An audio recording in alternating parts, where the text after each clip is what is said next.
call to order the City of Franklin Finance Committee for the 24th of September, 2024. Could I get a roll call, please? Alderman Pecorelli. Here. Alderwoman Day. Here. Alderman Craig. Here. Dennis Cheehey is absent. John Howard is absent. I'm going to butcher this again. Mira, and your last name again? Krasovic. I wrote it down on the last sheet. No worries. All right, and then Mohammed Nauman. Yeah. Also present are the Director of Finance, Danielle Braun, and Director of Administration, Kelly Hirsch, and Mayor John. Please rise for the Pledge of Allegiance. Pledge allegiance to the flag of the United States of America and to the republic for which it stands, one nation, under God, indivisible, with liberty and justice for all.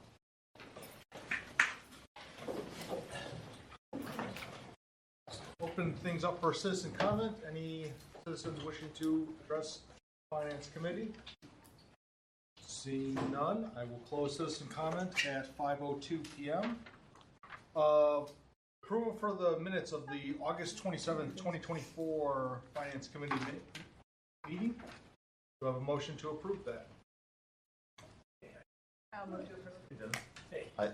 I'll second. We have a first by Alderwoman Day, second by Alderman Pecorelli. Any further discussion? Seeing none, all those in favor? Aye. All those opposed? Motion carries. I will hand this off. Dennis? So, once you get unpacked, no rush. Yeah, John's out in the hallway. Thank you.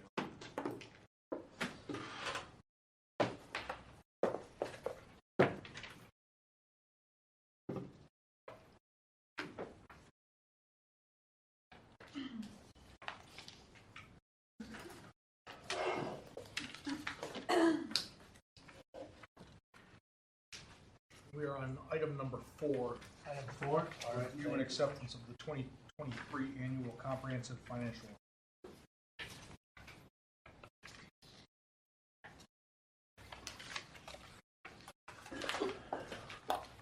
Said John will be in just we're gonna do this on video. Yes. All right. Well, let's go ahead and move on then to item number 4, which should be review of the 2023 CAFR report.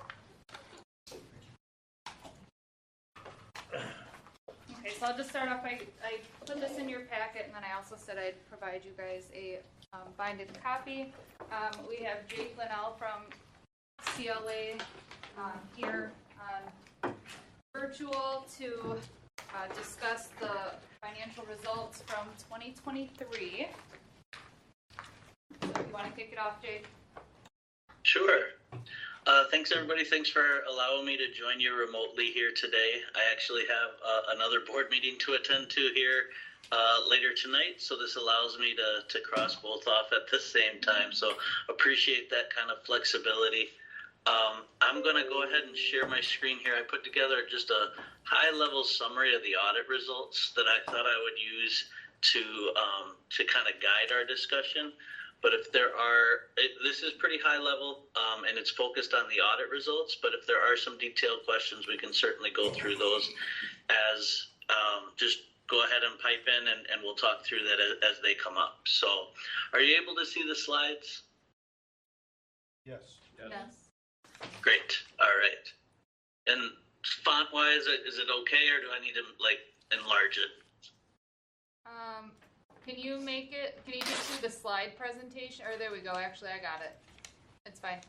Just like that. Great. Okay. So as I said, we'll just talk a little bit about the audit scope and the process.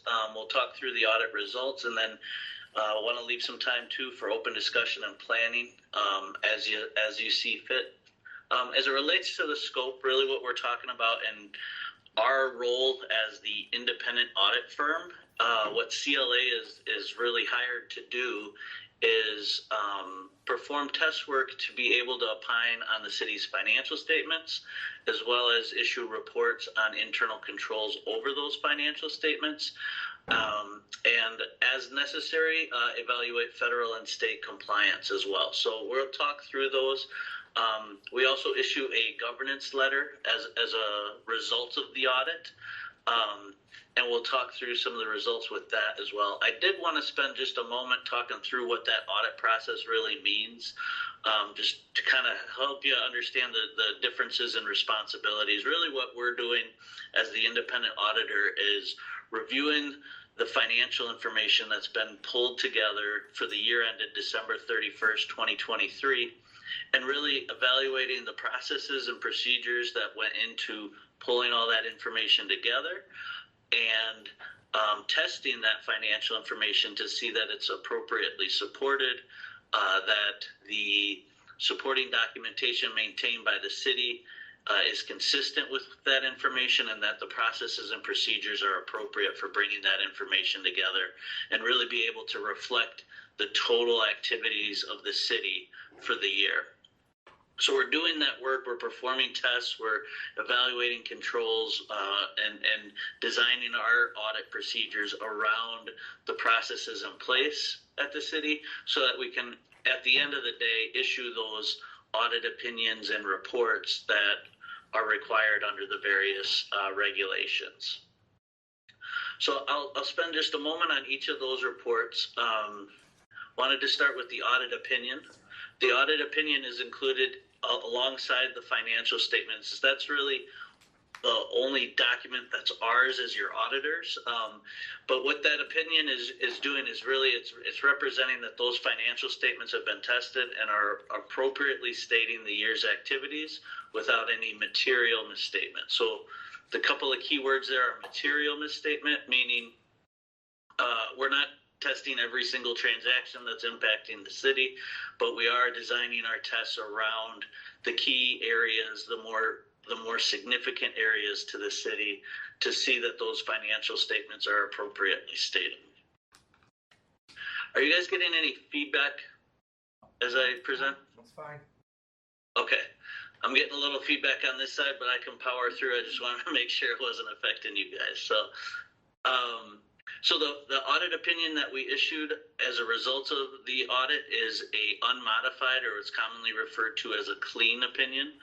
That's the highest level of assurance we can provide you as the auditors, that those financial statements are appropriately stated, that they include all significant transactions, all material disclosures, that sort of thing. So that's a good thing. In addition to the audit opinion, we also, as I mentioned, issue an audit report over the financial controls that are producing that financial information.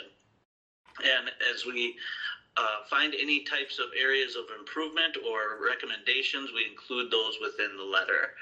And the two areas, we had similar areas in the past, but the two areas that we highlighted this year, and I wanted to spend just a moment on, are related to audit adjustments and timely reconciliations. So audit adjustments, included within your detailed packets, there are a list of the adjustments that were included within the financial statements as a result of us beginning our work and completing our work with the city. What our recommendation really is the more of those entries that can be processed as part of your typical close process and brought into the financial information in a more timely way, then that information then becomes part of the starting point that we begin our audit procedures instead of being updated as we're completing those procedures. So we do make you aware of the adjustments that are included. And then work with your staff to see how those areas can be incorporated into the close process.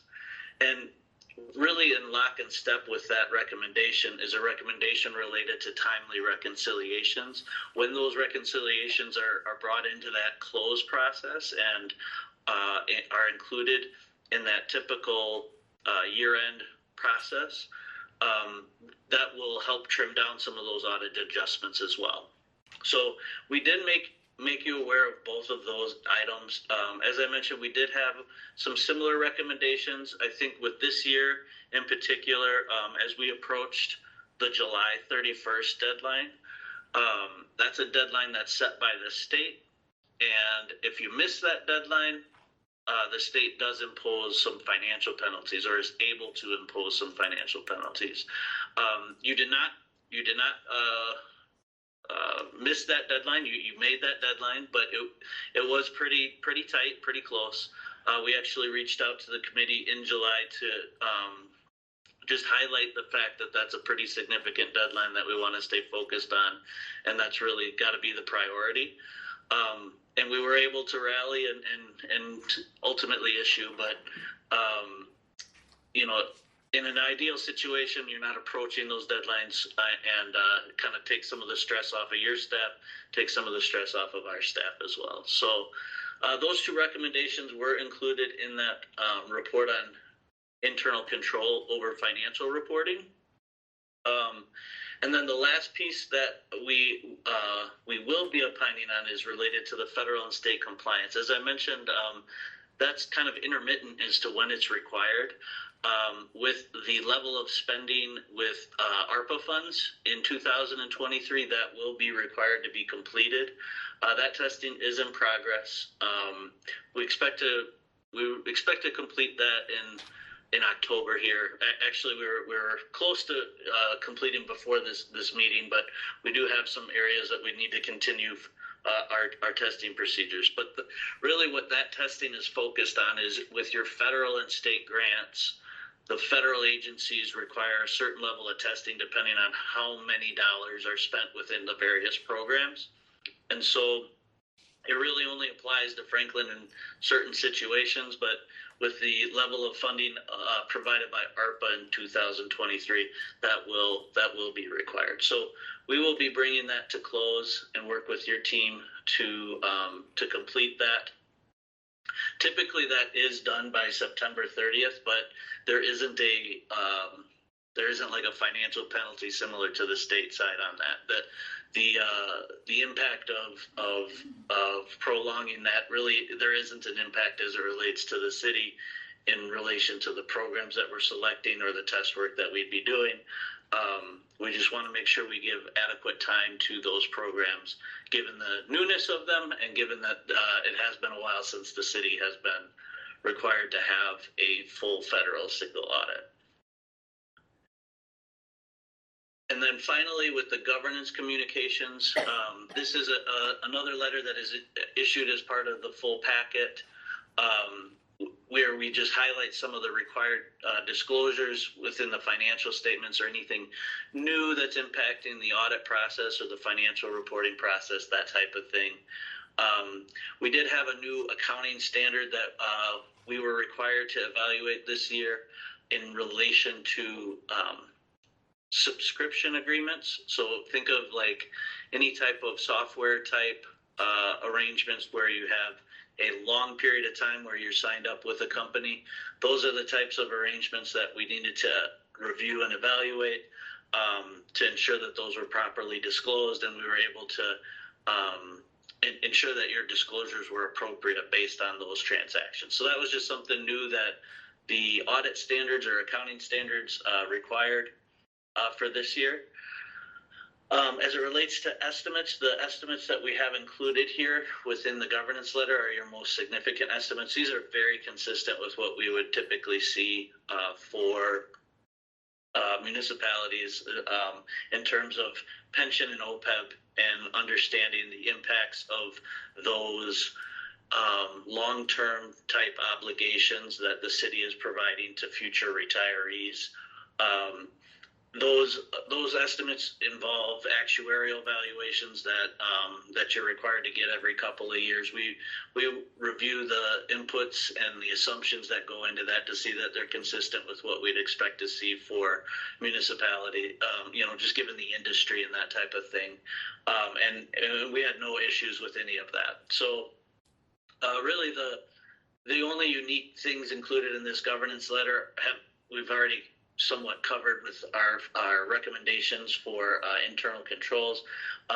It covers the adjustments that we identified as part of the audit process. Those are included in detail within this letter as well.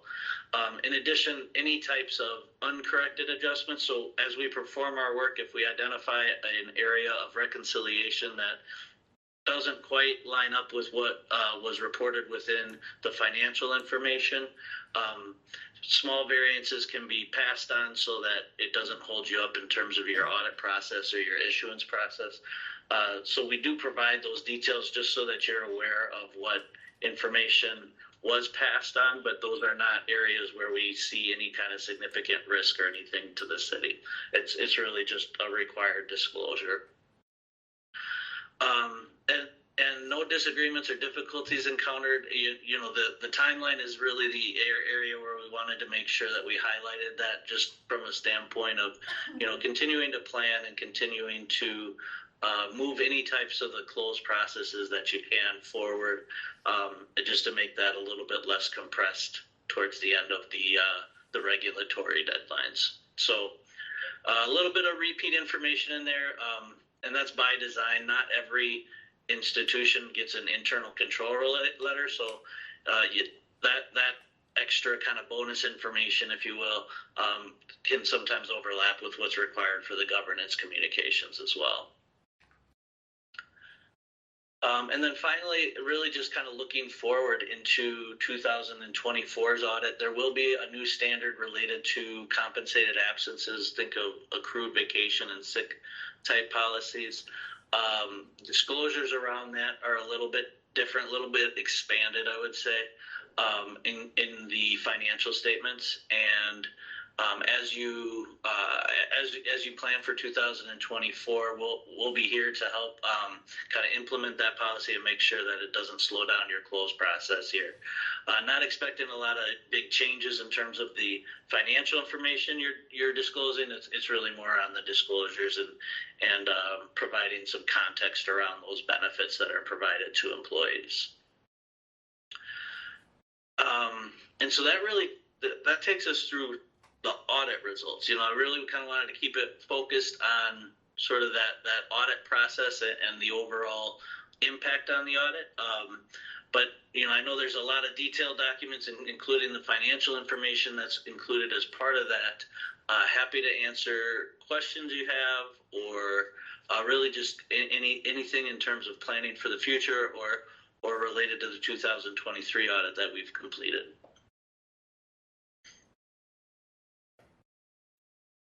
Does anyone have any questions? Thank you for that overview, Jake. Again, anyone on the committee have any questions that they'd like to present Jake with or ask? Danielle? Good job. Overall, the city's in a good financial position, and we will continue to move forward. The only thing that I did want to mention was the two areas of improvement that he recognized, which were the timely reconciliations and the audit adjustments at the close process. That's been a challenge for the finance department for the last couple of years and has been something that CLA has brought up to us. So the council just did approve some additional auditing work to be done that will help the city clean up our reconciliation process and get us through the reconciliations to 2024.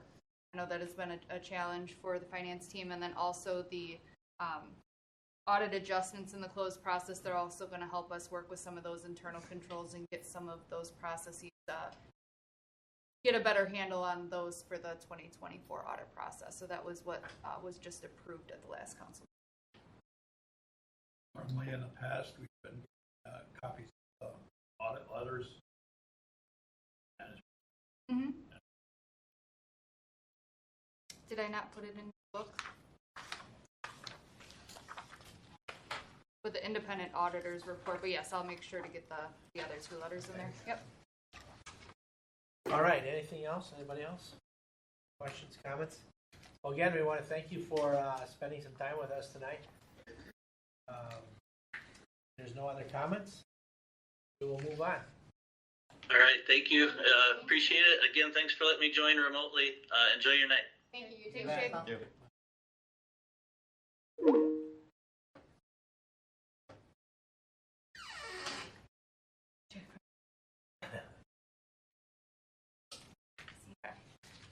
All right, typically, I think the process is normally we go ahead and recommend this for presentation to the council. I know this is a little bit getting delayed, but, or is that tentatively on the agenda already, or has it been? Little after the fact. Right, Point. Yeah. It's already been filed. exactly. So I don't know if they've seen it in detail or Nope, not. it would go here and then I would bring it next Okay. meeting on the 1st. So I think at least we should follow, I think, that protocol. But as John said, given the timing here, we got the wagon a little bit in front of the horse here. Maybe. Do we have a motion? Motion to accept the 2023 Annual Comprehensive Financial Report for the City of Franklin as presented And forward it to the council? and maybe? forwarded to the council. Okay. Do we have a second on that? Second. John, a second. Any further discussion on that motion? 2023 CAFR report? Hearing none. All those in favor? Aye. Opposed? Thank you on that. I think we move on to item number 5, which gets us into 2025 recommended budget. Kind of amazing how we can jump from 23 to 25, but that's kind of the way the process almost ends up being. Danielle, you want to give us the basic roadmap on what Sure. we all have here? And So back last week, the Common Council saw the mayor's recommended budget. All of you guys picked up your binders last week, I assume. Today we will be meeting with public safety, health, planning, economic development, and maybe a few others. I don't have it right in front of me. But we have 4 meetings set up, one for today, one for Thursday the 26th, October 7th, and October 9th. So we'll go through all of the resources, expenditures, capital, operational, for each department that's on the list. The mayor's recommended budget this year was relatively flat due to the unknown levy, and we don't have any sort of further information on the assessments to date. I'm waiting for the assessors to give me the roll, which they anticipate next week. So I should be able to plug in some additional information to hopefully get a levy that's a little closer to what we may see. But today we're just going to be going through each department and just talking about what their request was, what the mayor's recommended budget presents, and how we can move forward. all right. Do you have any questions on that? I think this lovely binder that's in front of you is the hard copy details of that. Yes, and I wanted to pass this out too. So this is just the memorandum that will discuss each of the days that we have scheduled and then what page numbers you can find each department on. It'll help us move through this fairly quickly.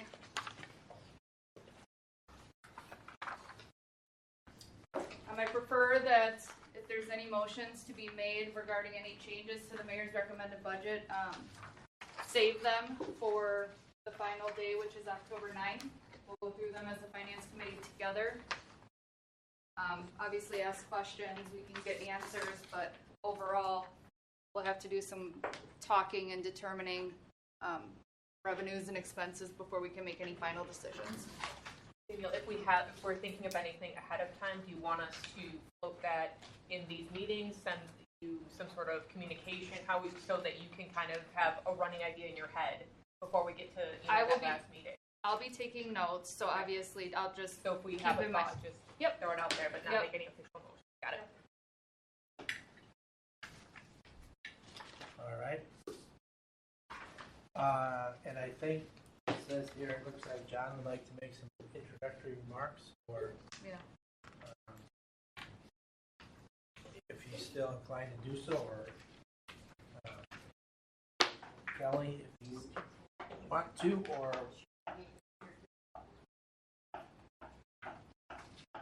we can continue to move forward with the process.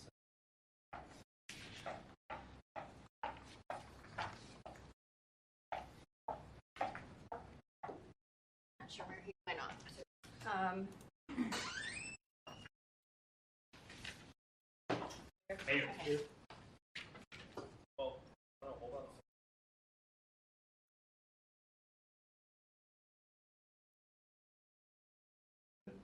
Apologize.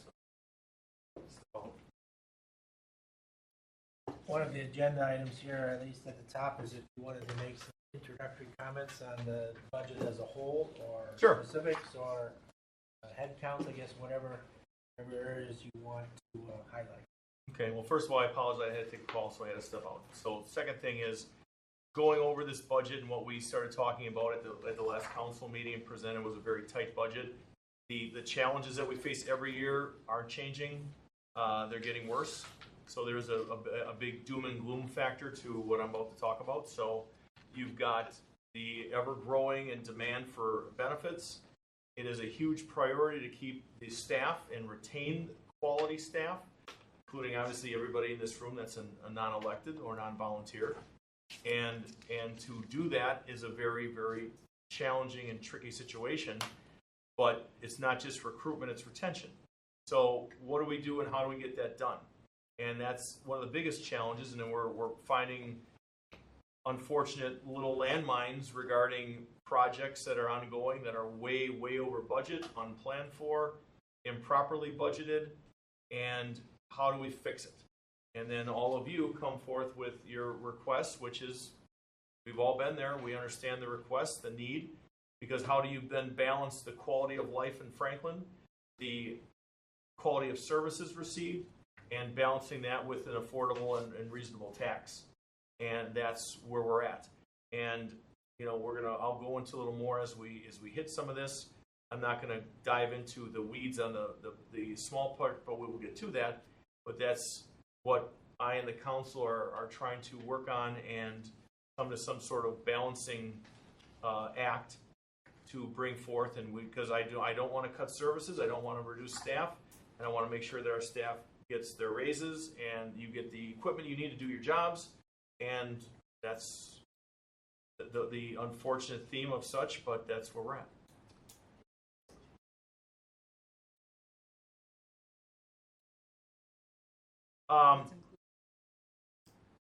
Okay, so one of the things looking at is, okay, last year we were able to produce and provide all the non-represented employees a 3% raise, which mirrored the represented employees, and that hadn't been done in at least a decade. And looking at that theme for this year, one of the problems we have is, where are we coming up with this money and how can we do it? There's a lot of formula parts with net new construction and all these other factors and the proper assessments. The fact that we didn't have a proper assessor on board until 3 months into the year, which put us behind the 8 ball. So we got all these reasons why we have challenges with accuracy with how much money we have. But looking at some other jurisdictions around the state, and we're looking at for staff non-reps, a 2% raise and a 3% if you live in the city of Franklin. And that's kind of been a successful way of looking at some things. And, this is, again, what I proposed, and it's, slowly being gone through and regurgitated and see what we can do and what do we have the ability to do. And as well as, are we trying to, increase some other fees and in other areas? So there's a number of things that we're trying to look at doing to offset or balance this, but we'll see as we go through this. There's a lot of challenges. And to just touch quick on the head count and additions with regard to wage increases and what the balancing of this budget looks like, this budget does not include any additional staff that was requested. I just wanted to state that. I don't think we have the actual wages or the salary sheets in there as to who's in what department and what's been added and what's been up. There's no additional staffing in this budget. And I just want to say that we do recognize that our department heads, our departments, they're not asking for elaborate equipment or ridiculous out of scope requests. It's just that we are dealing with a very small pot of money to spread over a large area of things that we need to cover. And fortunately, right now, just to get to the mayor's recommended without the tax information, this is where we landed, realizing that obviously meetings, something different will likely come from it. All right. We have a note here to review some of the, I think, presentations on the council had. If you want to do that, Danielle or Kelly, and deviate that, I think we got some of that in the binder by Yes. look very Page briefly. 28. Maybe that'll again give us some overview of 10,000 feet. We can begin the process. Yeah, I'll just touch on a couple slides for the committee members and. Before we get started, Yeah. Past couple of years, we've tried to maintain as possible. Tax rate at all. Well, last year was approximately a 1.1% increase, and it was, the first budget presented by me was a 0 increase, and then we got that $750,000 health insurance bill that we didn't plan on getting late, and that's what offset that to that 1.1. So, we're somewhere, again, like what Kelly just said, is we don't have all our final numbers in yet for the Right. proper assessments, which we're way behind, and not accurate. There's a lot of, we're not going to beat it to death, but I'll talk a little bit about it, is, there's businesses, residences that were 3 years ago partially completed. They've been completed for 3 years, but they still say partially. So they're going back and they're having to properly assess those, and that's one of the things we're doing, but we don't have all those numbers yet. But we're definitely over that 1.1. The goal is to, is it 1.1, 1.5, 1.9, trying to do everything and balance it, opposed to putting it any more on the taxpayers. Because as we all know, this commission knows for sure, finance committee knows that, of the taxing entities, you're looking at your total budget, and 80% of our budget goes to staff. So it leaves 20%. Heck of a lot you can do with that. There's not a lot you can do with that, and at what point, after you explain how that works and the challenges, what do you have left? And then you prioritize of that 20%, what can you do to make this city operate and function? Because we're in a high demand area, 36,000 people. People that come to our city are building. They're building. If you ever drive around the city, there's a lot of building going on, and they love our community, but they have an expectation. Safe, police, fire, DPW. There's an expectation when they come here, and that's how I look at it. Is we have to ensure that we are providing that expectation. Isn't there a limit on how much you raise? 3%? So the max, and we don't want to. We're trying to do everything we can to keep from going to that level. And like talking with what Kelly mentioned a little bit about certain things that people ask, like if they're looking for a fire truck. Well, a new fire truck's $2 million. Is that close for all fully outfitted? For our aerial ladder that looking at Is like $2 million just over. That's something that I personally would take to council and say, look, this needs to go to referendum, because I'm not going to destroy our entire budget for a fire truck, even though we need it. But there's a certain way about getting it done. So.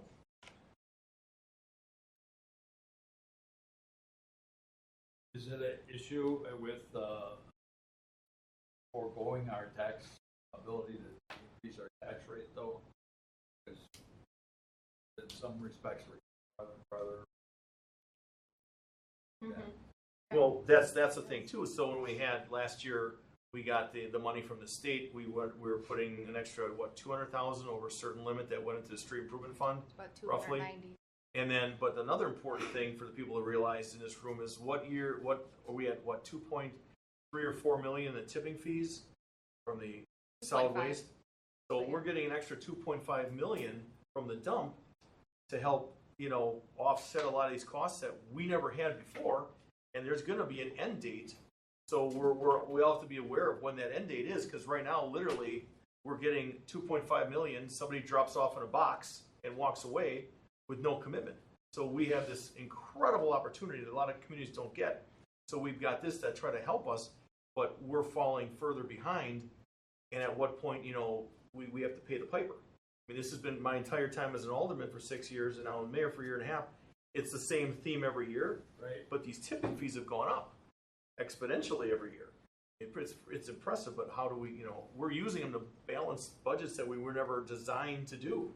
It wasn't designed to do that.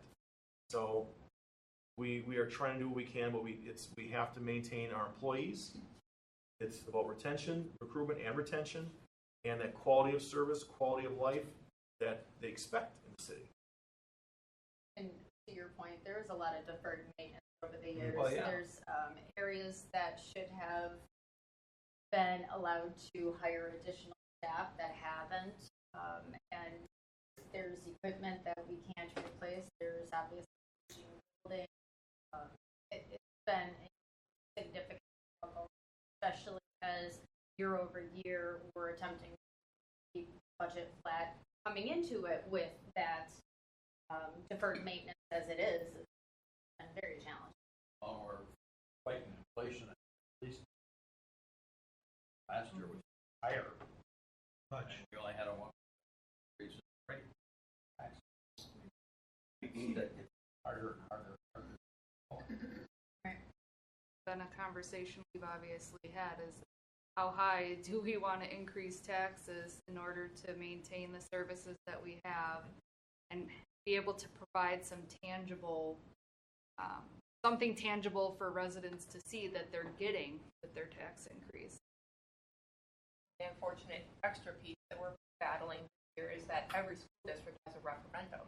So everyone's property tax is going up no matter what, no matter where you live, That's because true. all 3 school districts have a referendum. So, It's a great point. we're gonna, we have to be very pragmatic about what we're doing as well, because, all the taxpayers are getting walloped from another side as well. Right. Assuming it passes. You have, well, yeah, I mean, you have to kind of assume it might, Yes.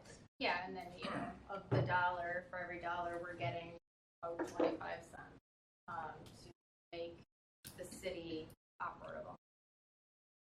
At most. Okay, so I'll just walk through a couple of these slides very briefly. This was what was presented at the Common Council meeting on the 17th.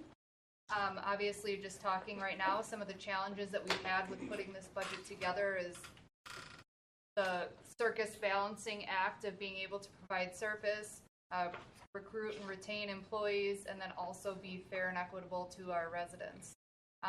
We have restraints within our levy limits and other shared revenue pieces at the state level that have become a challenge. Obviously, marketplace pressures and then economic based pressures as well, and CPI increases and inflation. Employees, they're our significant asset. This budget is roughly about 73% based on personnel. Some of the considerations that we've had to include in this budget are consolidation of services, what that might look like, new technology and making sure our IT infrastructure is up to date and able to protect us from outside harm, and then the ability to possibly contract for services instead of retain employees for services. Our debt management, we have maintained a AA2 Moody's debt rating. Over the years, our debt obligation has raised. Currently, we have $67 million in outstanding debt. 62% of that comes from the 5 TIFs that we have. The city has a self-imposed 40% limit of debt utilization, meaning the state allows you to take out as much debt as 5% of the equalized value of your city. The city said that's too much. We're going to take only 40% of that and keep within those limits, which we have.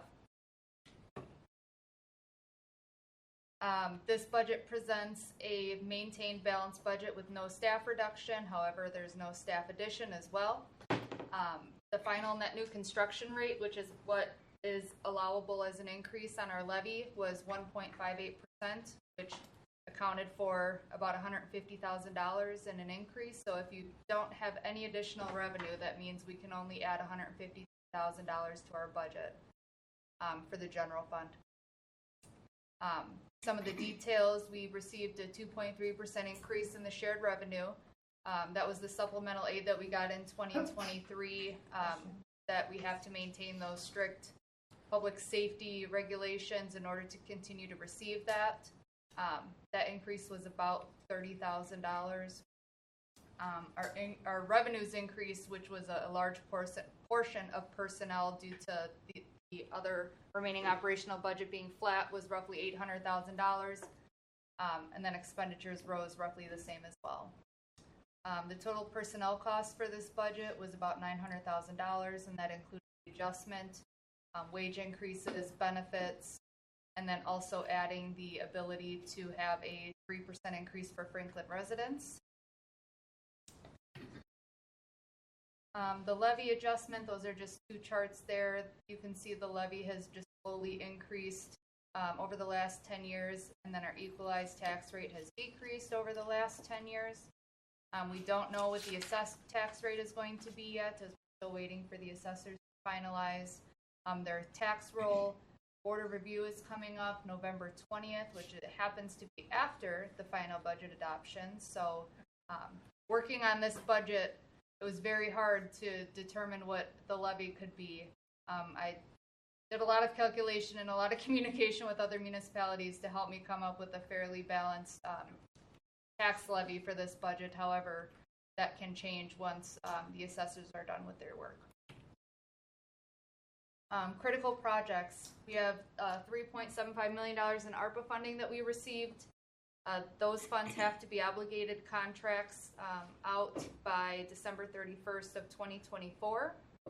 So we've totally utilized those funds for the fiber optic network project, the phone system upgrade, the utilities project at the DPW expansion, the water tower project, and then whatever was remaining will go towards the Johnson Controls and Efficiency project. We're working on finalizing the UDO rewrite. We have some 2025 DOT projects that the city is obligated, the Putes Pathway, and then also the South Lovers Lane, West Ryan Road project from South 60th Street to West St. Martin's. And then in 2025, you'll see the only plans that we really have in this budget so far are those 2 DOT projects and the comprehensive master plan, and then some IT infrastructure upgrades.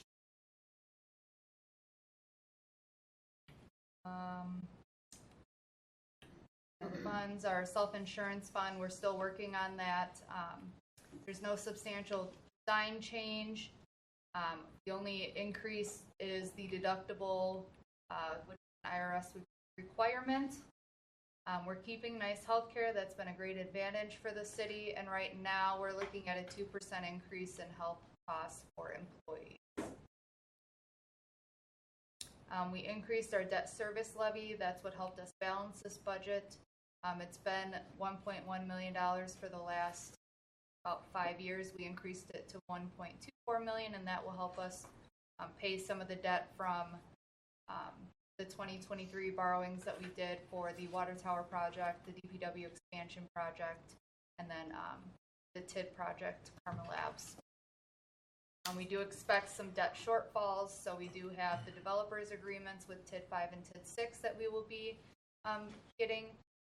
And then I did put a 5-year borrowing plan in there to look at a potential 2-year borrow biannually for the next 4 to 6 years. That should help cover some capital projects that we intend to in the capital improvement plan until 2030. And then this is the final review. Obviously, we have these 4 finance committee meetings, which will go over all of the departments, the levy, tax rates, and then final recommendations to the council. Public notice hearings, our public hearing notices will be submitted to the paper.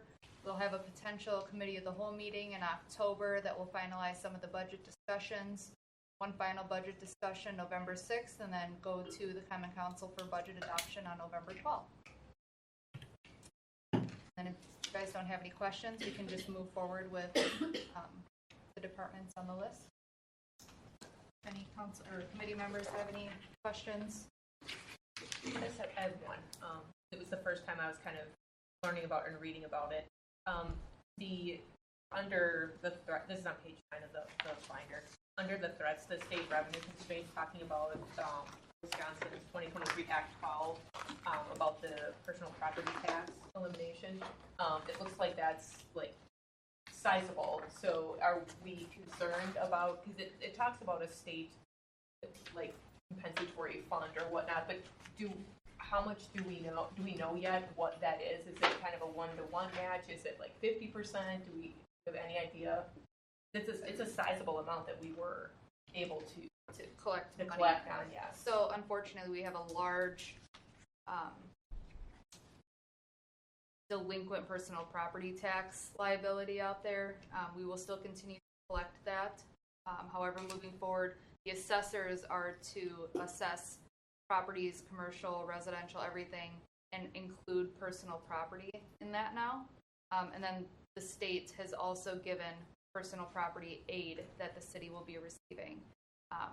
It's definitely not a 1-for-1. It would take a while to determine what we would annually get versus the aid that we're getting. It's about $220,000 is the aid that we're getting, and then also any TID that had any personal property in it. The assessors did make those adjustments to include in their calculations or in their assessments, and then each of those TIDs that had personal property will get a small aid in their fund as well.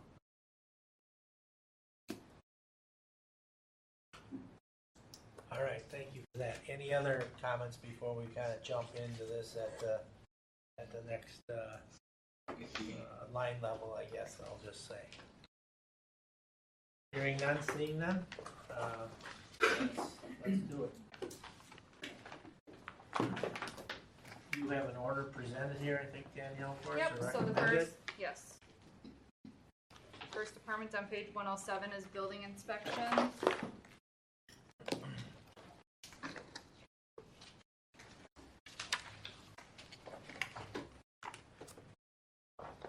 So I'll just touch real quick as you turn to page 107 for the new members.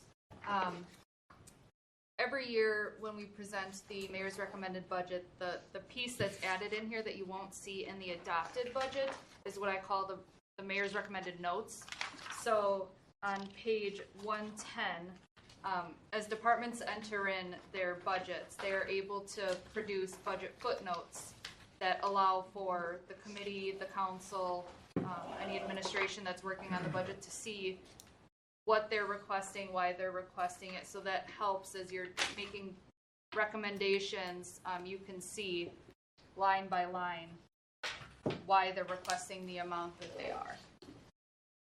But like I said, those notes will not be in the final adopted version, but this should help as you guys are going through and listening and then making recommendations.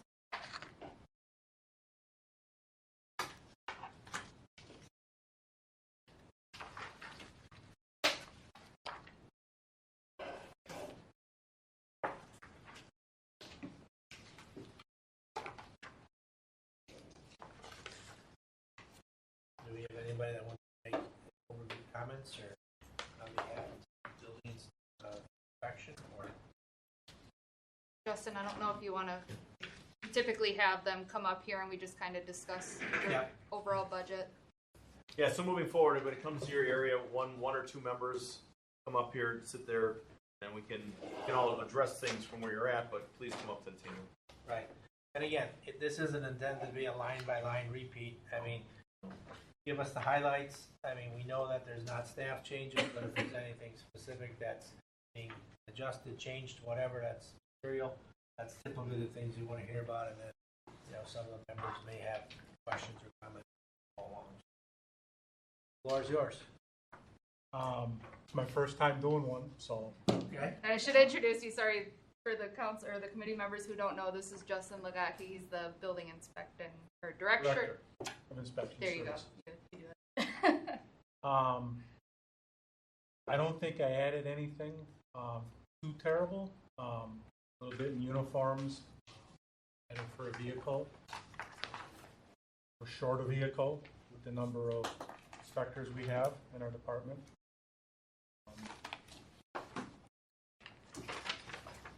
What else here?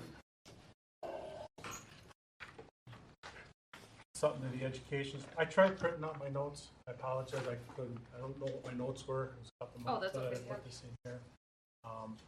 But there were reasons I put it in there. The uniforms, it was for I think 6.5 employees. Got And now 7 it's 7. total full-time inspectors that go out. I mean, how do you give one half of what everybody else is getting? So I rounded it up to an even number. I think what else did I do here? The only other thing, go ahead. No, The education supplies, I saw that. the education supplies, yeah, I added, and I don't know what was my note in there. It was for CPR classes. Yeah, because every 2 years, I think it was, and we got that number from the fire department, that's what it costs. So that's what I put that in there, budgeted for that. Got that number from Kathy, I think, or did Yeah, we get it from you? Yeah, we don't charge them for our materials, our personnel, or supplies. The only charge that they get is from the American Heart Association, and that charge is $17 per person, and then covered for 2. The whole staff go on a 2-year cycle, or is it rotate, or? I was told it's a 2-year cycle for the whole department. Okay. Yes. Back to the vehicle that I put in there. We've got 3 vehicles that are 13 years or older, and I think it's every 10 years it should be rotated out. So I don't know with new enterprising how that's gonna work, but I was told to just budget for that to be safe. Better be safe than sorry. May not need it, but I put it in there just in case if something breaks down. I want to have something there, not to have to go and figure out where I'm going to get it from later on. But other than that, there's not much that I'm asking in our department. Pretty much copy ditto from year prior.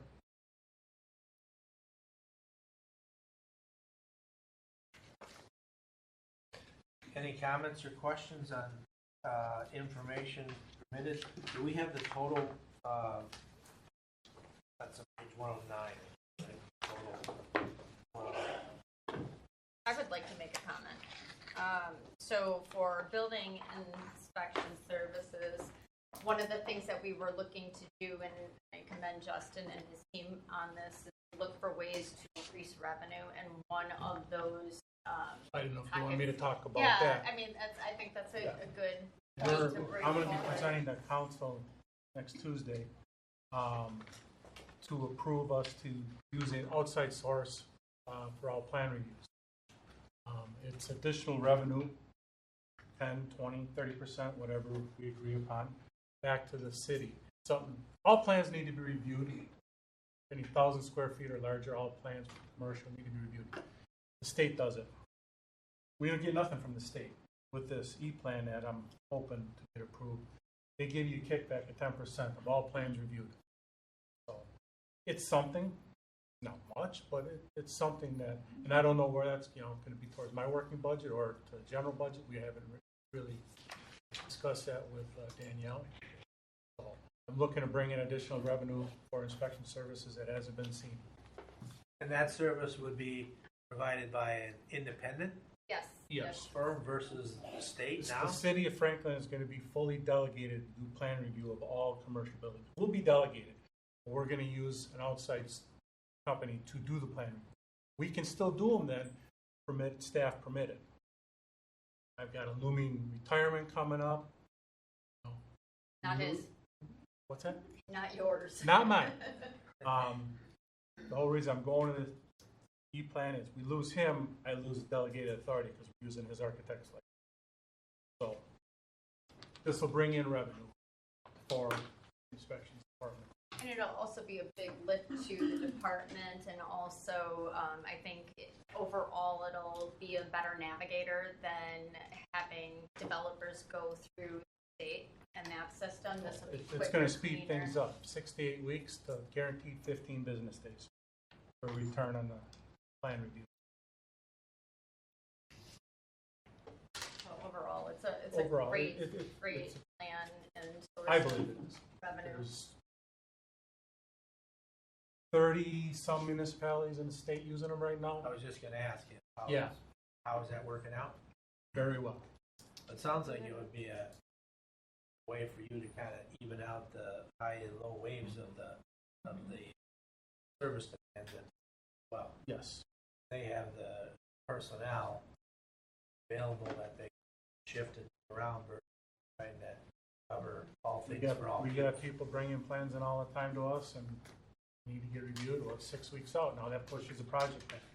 With this E-plan, they guarantee haven't missed a 15-day deadline yet. Plus they offer other services. You want it expedited? Pay double. And I've already talked to contractors and they got no problem paying it. So, and we get all the 10%, 20% of everything. I just want to say, we'll have to have a further conversation because none of that is anticipated in this budget for next year. So we'll, if that is a way that the council's gonna go, then we'll want to put that in here. Okay. I also do want to highlight that we are down a plumbing inspector because that is where, that was the service that Justin was providing before. moving It's still into the project. Yes, but, you know, so we're short-staffed. Yeah, we're short-staffed. I've been down, I had one guy for 13 days in the last year and a half now. Prior to that, we were down a building inspector for almost 2 years.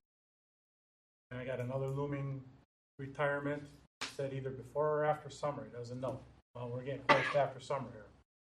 And you can just see when you're looking at page 109, just that top line, salaries full-time. I mean, the 22 activity, 23 activity, look what we budgeted in 24 and what the projected activity is in 25. So you can see, we continue to budget for that whole department, but at least since 22, they've been severely underspending in that area because they just aren't staffed enough, which has been adding to our general fund balance, which is nice, but it doesn't help this department. So. And just so you can clarify, you've had the positions posted. You tried to fill the plumbing inspector position. So, I mean, it's just, again, the challenge is recruitment, and we're having issues. So, I mean, it's not like we were like sitting back not looking to fill these positions. We just can't find the candidates, qualified candidates.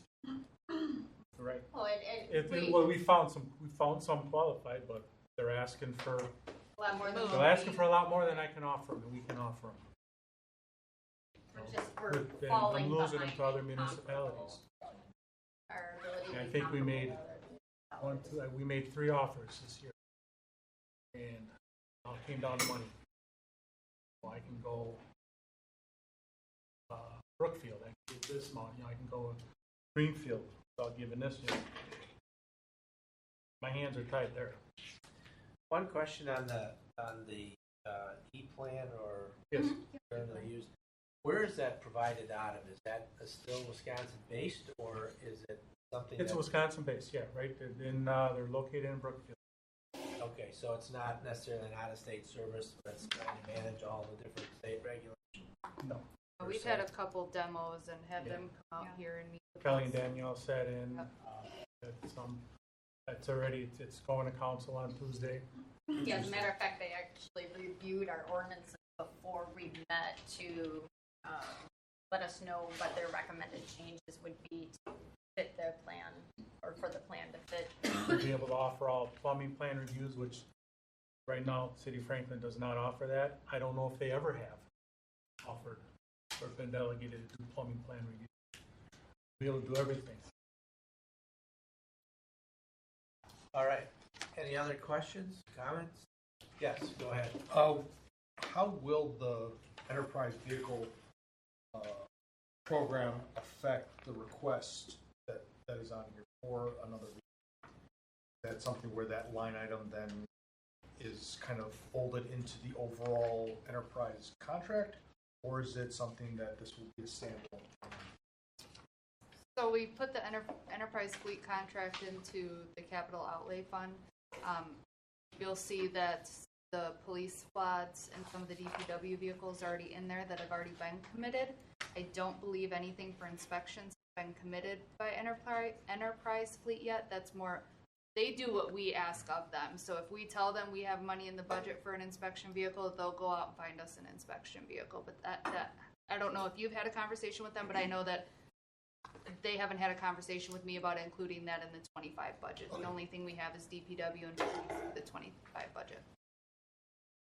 And another short answer to that is, yes, we could go with them, and they've already said that they can, other than a squad, they can get vehicles pretty quick because there's not much setup, you know.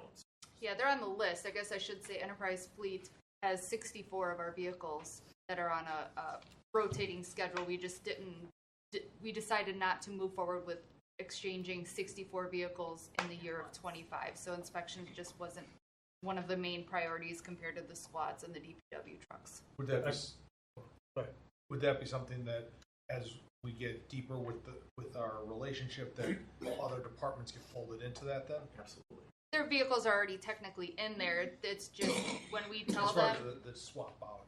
Oh, yeah. Yep. We Yes, would just that's tell correct. them when we have funding available, and they'll go out and find whatever vehicles we need, and it could be done in the middle of the year, at the end of the year, whenever. Okay. Thank you.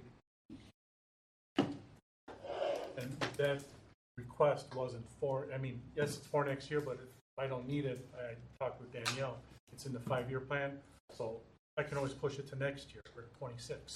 Okay. I put it in there as just precaution, in case something were to seriously break down, and now we're scrambling and sharing vehicles and doing a disservice to the customer and the constituents. Thank you. Any other questions, comments? All right. Thank you. Thank you. Thank you, Justin.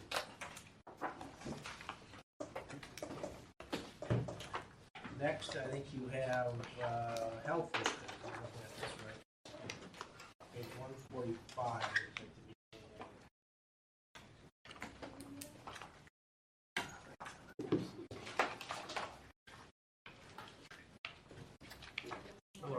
Hello, everyone.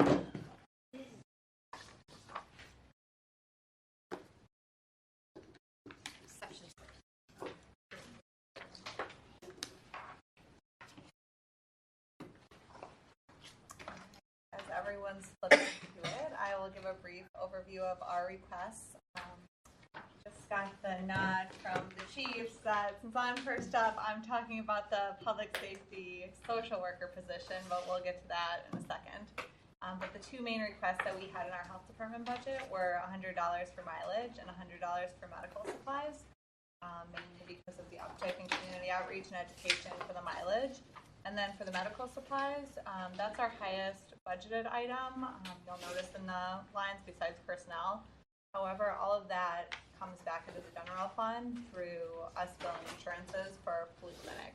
So we're on the eve of our large senior health fair that happens tomorrow, and we see a couple hundred people at that, and then we do immunization services throughout the year.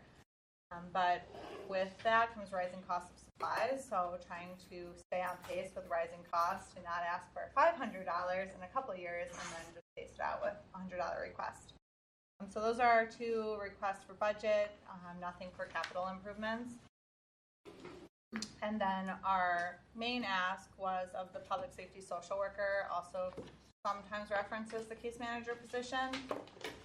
jump in if I'm not, if I'm missing anything, but I'll pass this around. So this is just an update on why we're asking what we're asking and what exactly we're looking to do. So to give really just a brief overview of what the position would look like in general, it's not necessarily a new idea. Other municipalities around the region do this. They have a caseworker, case manager, social worker, name different things to respond to resident need. So passed around, John, I think it's stalled at you, but I have some PowerPoint slides right there of a brief overview of this, and where it came from is police, fire, library, health are seeing an enormous amount of need for service from our residents. Usually this comes in the shape of getting a call for the fire department to do a lift assist, or something with someone with substance misuse struggles, or someone had been on the floor covered in fecal matter, or they're squirting, and it takes all different shapes and sizes. But there's really an intervention point that can happen sooner than where it's happening for us. So what it typically looks like is fire and police are responding as is in their job, and they will not ever stop responding. But then we're seeing repeat response calls and no position here in the city that can intervene and help at the maybe third, fourth, fifth call. And instead it's going to the high calls where we're trying to reduce that, like repeat caller. We're requesting a shared 0.33 for health, fire, and PD. We collectively decided that it would be housed in the health department because those are the hours of service that would most fit this position. However, that's flexible if we wanted to change it. But you'll see here the benefit is offering residents the specialized support they need in a timely manner. So connecting individuals and families with critical and vital resources for themselves and their family to age in place and support their quality of life here in Franklin. On the bottom of page 2, you'll see the different referral sources that I touched on already, but it talks a little bit in more detail about how we see these struggles that people are facing or how we come about them. We did a case snapshot on the bottom of page 3, but this is just some of our referral log that we have as a running log, and just some of the things. This happened to be from when we asked for this last year, but reasons that we have seen calls. So Franklin PD, if someone was found unconscious in a hoarded home. Franklin Fire Department, known history with alcohol misuse, repeat caller. A neighbor called for another neighbor because of confusion. A relative calls for resources for care. So throughout the years, referrals are not going down. We're just seeing them all the time. And interestingly enough, we've had 7 in the past week come to the health department. So that was quite the week to have leading into this budget meeting. So right now we have 7 open referrals right now, 4 from fire and then 3 from community members. On the bottom of page 4, resident need in 2022. So we just did a random pull of our referral log, and we saw that one individual, so this top line, 34 calls for service, and the next individual, 15 calls for service. In a 1-month time span, another person called 5 times. In a 1-month time span, 16 responses from our first responders, and then 33 from someone else. So it's really both a responsibility we feel to do an earlier intervention because these are our community members and neighbors that we're living next door to. We're just sometimes have no choice but to leave them in the situation they're at, or the health department takes on a referral and we're doing the best that we can to help manage their care, get them linked and access to care that they need. So really, a social worker in Franklin is the key to community connection, being the bridge between people that live here and the needs that they have, and then the services that can really critically help them in the long run. And this was our joint effort to try to make that happen here, to both support our residents and then save money in our eyes in the long run to decrease those calls for service. And Jen, or Chief Mayor, if you want to talk a little bit more about that, I don't know when it gets to your part about like the crews need when you go out. Just real briefly, the fire department, as the provider of the paramedic service in the community, we wholeheartedly support this effort. It would, like Lauren mentioned, the big thing is it would give the members of our community that have needs, whether they're aging or have special needs, it would give them the help that they needed at the base level to kind of give them a better quality of life where they didn't have to call 911 maybe 3 times in a day. When our paramedics go there, we're on duty 24 hours a day. We respond quickly, but there's very limited menu of services we can offer. We can do some basic things to try to help them in their home if they have mobility issues, like a fall or difficulty getting around, or we can take them to the hospital. But we can never force them to go to the hospital, and a lot of times the hospital is really not what they need. So like I mentioned, our paramedics don't have a real big menu of services that we can offer. And this would be a point person in the community with a lot of resources available, whether the person needed services for making trip hazards in the home, mobility issues, maybe somebody to visit to help them a couple days a week. It's something that this person would be, the caseworker would be a point person for our paramedics to refer to, and then work in conjunction. And during the fire department presentation, Assistant Chief Antoine has worked very hard on a program that's going to dovetail, hopefully, with this called Community Paramedic. And it's two kind of go really hand in hand with each other. But I'll kind of turn it over to us on kind of leads the effort for our department. Yeah, so community paramedic, or something like hear it as mobile integrated health. We're taking it on as community paramedic for our what that position does is that you have to take a class at UW-Milwaukee, semester long, and it's $2,500. Okay. We've partnered with the health department, and they have paid for 5 of our members. 5 of our members currently right now are in school at UW-Milwaukee, and we currently have 3 more that have already gotten their community paramedic from prior experience in other departments. What community paramedic does, for example, when I was involved on it, it was probably one of the biggest things that was very honorable. You were dealing with people, you're going to hospital, right? You're checking on this person that just got diagnosed with disease of congestive heart failure. And it's going through their head, they're all over the place. Now I have to weigh myself every morning.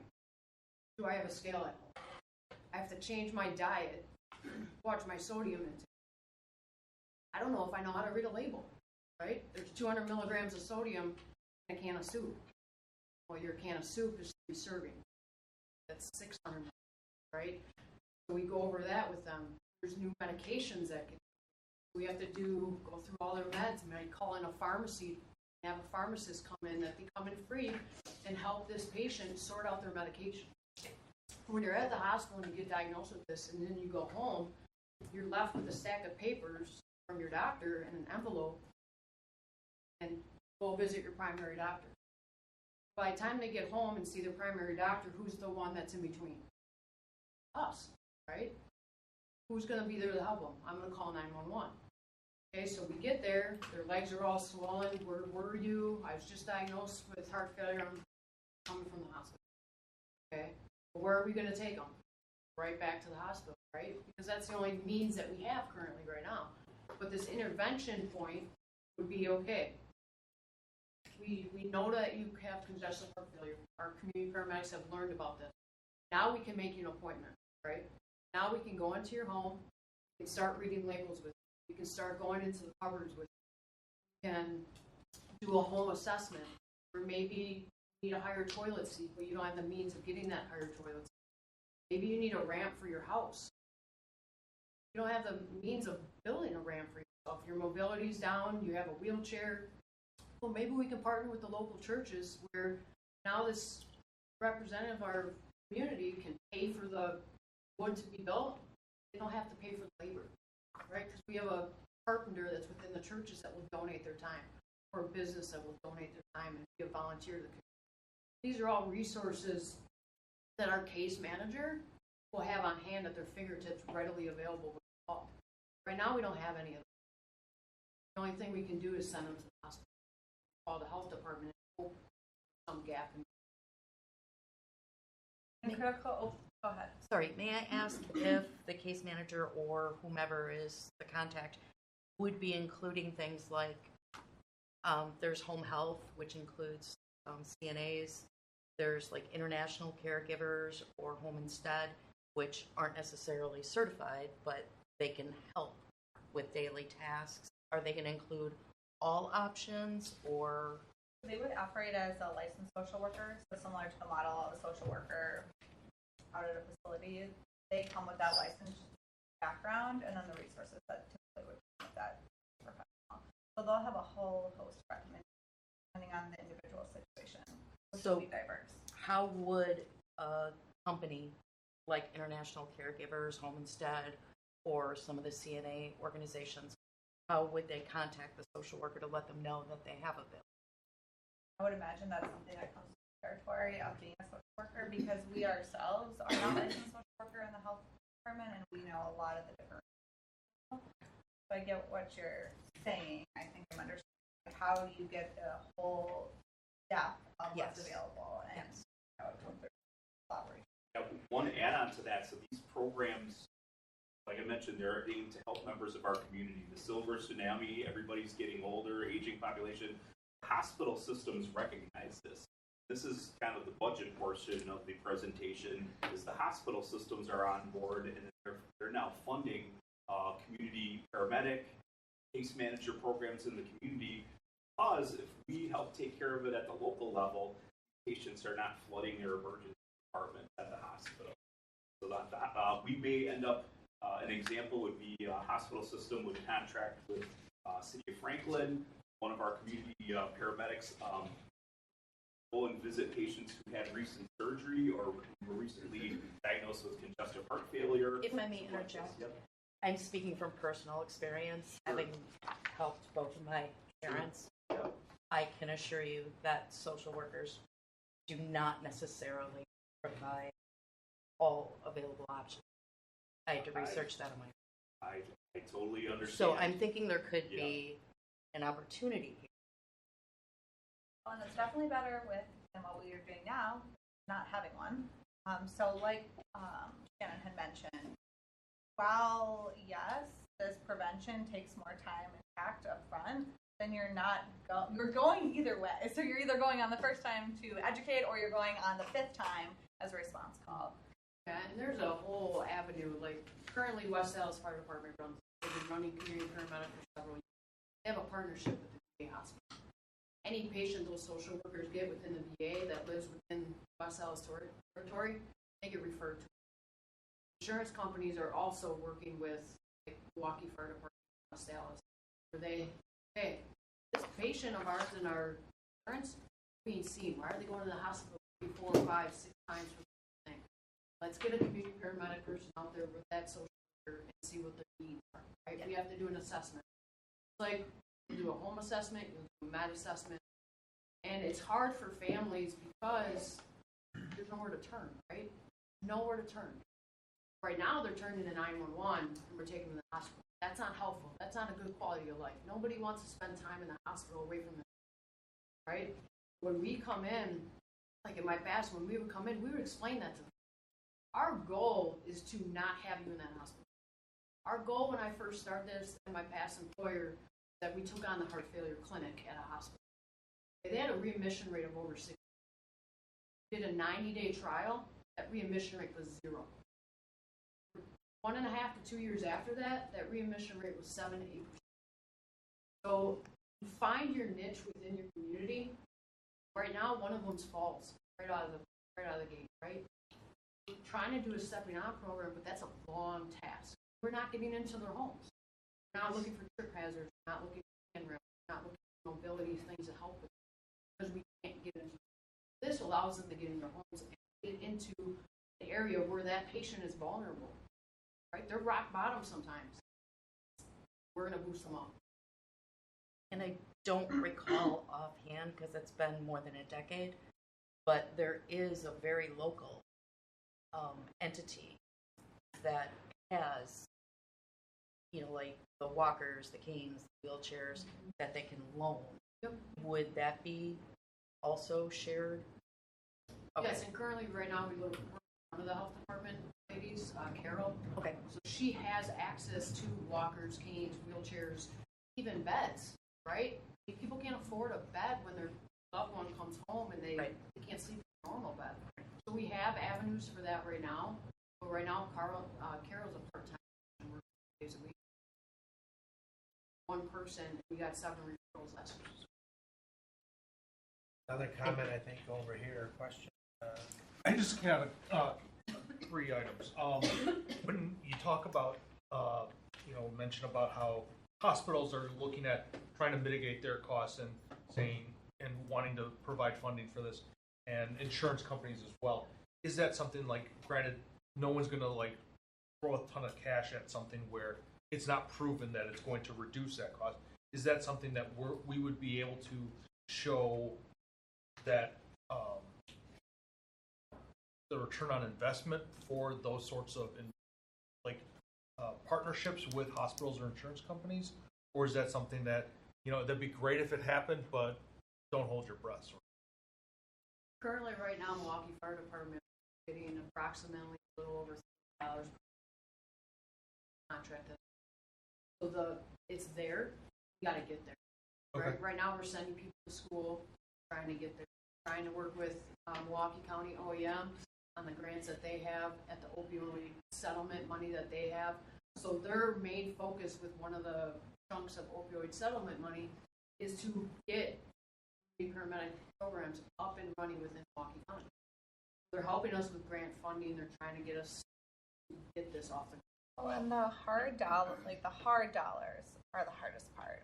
You want a tax levy position so that this person has security, while we're constantly pursuing opportunities to offset that and look for other choices. It's hard because you're at the mercy of the funder. And if you're not doing the exact intervention that they're looking for, so if we're focusing on falls and substance prevention is the focus, well, do we have that need and are we looking to do that? It's always moving, and so that in 2022 when we came to the table and said what we're doing, we need more, is why we now are looking for hard dollars to fund it on the tax levy and then support it programmatically with grant funds, which we've already done through writing for a vehicle that was funded for this position, and then also the training. So we wrote for a grant to send the fire department staff to the training.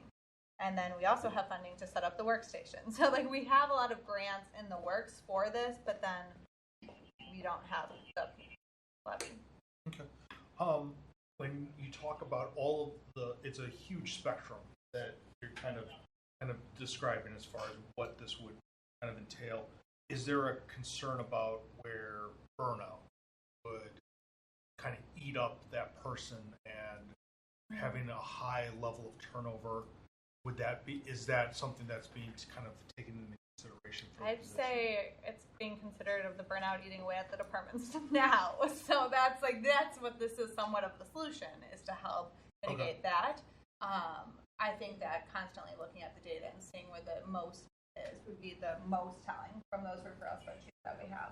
Because we track that incredibly closely, noting what every referral coming through is for, what the source is, and then how it's remedied.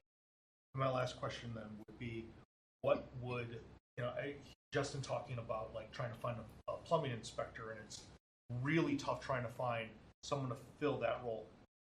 What would the hiring pool look like for this role? Is it something that, do we have lots and lots of people that we can kind of be a little choosy about? Or is it someone there's 8 people in the southeastern Wisconsin area, and now we're having to compete with West Dallas, West Milwaukee. We're having to compete with Greenfield. And, where Justin was describing that dollars and cents is where it kind of take a break. And is that going to be the problem, or is it for a different position than a plumbing inspector, that we got a really good kind of selection that we can kind of be a little bit pickier? I suppose the only benefit to being the caboose of the region on this is that people know of the position. There's a lot of these around us, so it's not new. It's not that people will not know what this is coming into the field. I take pride that we have a lot of inroads with universities. We really host a lot of internships to boost our efforts here in Franklin, and on all fronts, there's a good reputation there with fire, police, and health. So hopefully people would be flocking to the position for the opportunity to work in Franklin. And that would be an exciting thing. These people that are doing the degree, people that are looking to work at the local level. So hopefully the demand would be there. May I be a little more direct? In as much as Justin mentioned E-Plans, which provides 10% back to his department for fielding out, has there been any thought of maybe contracting with like Home Instead or some other private pay entity to maybe that would be a stream of revenue for the health department? How would that work? Exactly. Okay, just as much as, okay, so the social worker meets with somebody and says, here's all of your options. Here's the private pay options. Here's the public options, things like that. And if the private pay is selected, then they would then agree to give a percentage back to the health department. I don't know if that would. I don't know if that's even ethical. Yeah, we can't make direct recommendations from the health department for one point, so I don't know that we could enter that, and we also wouldn't have any contract with anyone. No, so from that point of they view, giving money to you is what I'm saying. That would be a revenue stream from the health department, in as much as E-Plans for the inspections. I'm not familiar with any models that exist like that. There are revenue streams. I'm at Milwaukee Fire Department, partner with some insurance companies. They're getting kickback. That insurance. They're just getting over $3. That's not even for the fire department side. The fire department side. West Dallas is partnering with the VA hospital. Not sure what they get, but that's a partner. We're seeing patients from the VA. In my past, we partnered with Sunshine. So there are partnerships, there is revenue in the future. Right away, our immediate kickback is not having our crews go out there constantly. But that's kind of like what you were talking about when different rigs are monopolized. Or like, yeah, we'll see during our presentation, our call volume continues to ramp up and up and up, and we want to make sure that we're available for the most acute emergencies. Not to say that everybody who calls doesn't. It's an emergency, anyone that calls 911, but we want to put correct resources in place. Cardiac arrest has the resources, over someone who just has some thing. This would be a step in helping us in direction for the lower acuity calls and getting people the root care of the root problems that they have at home. Just a quick question. I think we have another comment here.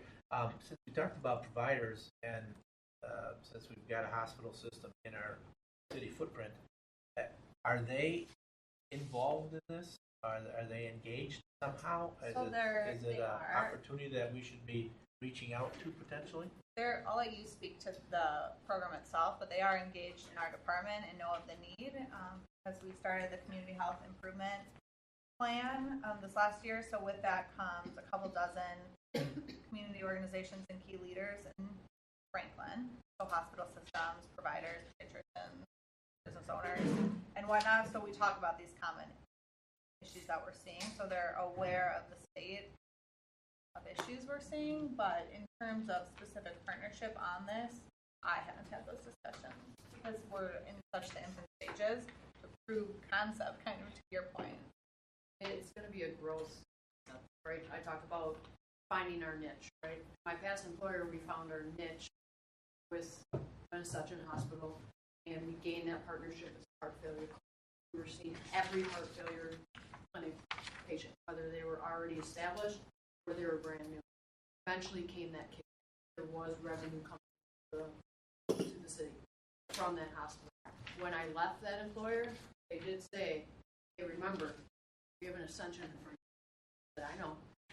So people are still in those parts, but in order to have a program to have those conversations. Right, another comment over here. Question. Yeah, my question would be just from a dollar impact standpoint, what roughly are we talking for that? I would imagine what did it quote out to grade 7?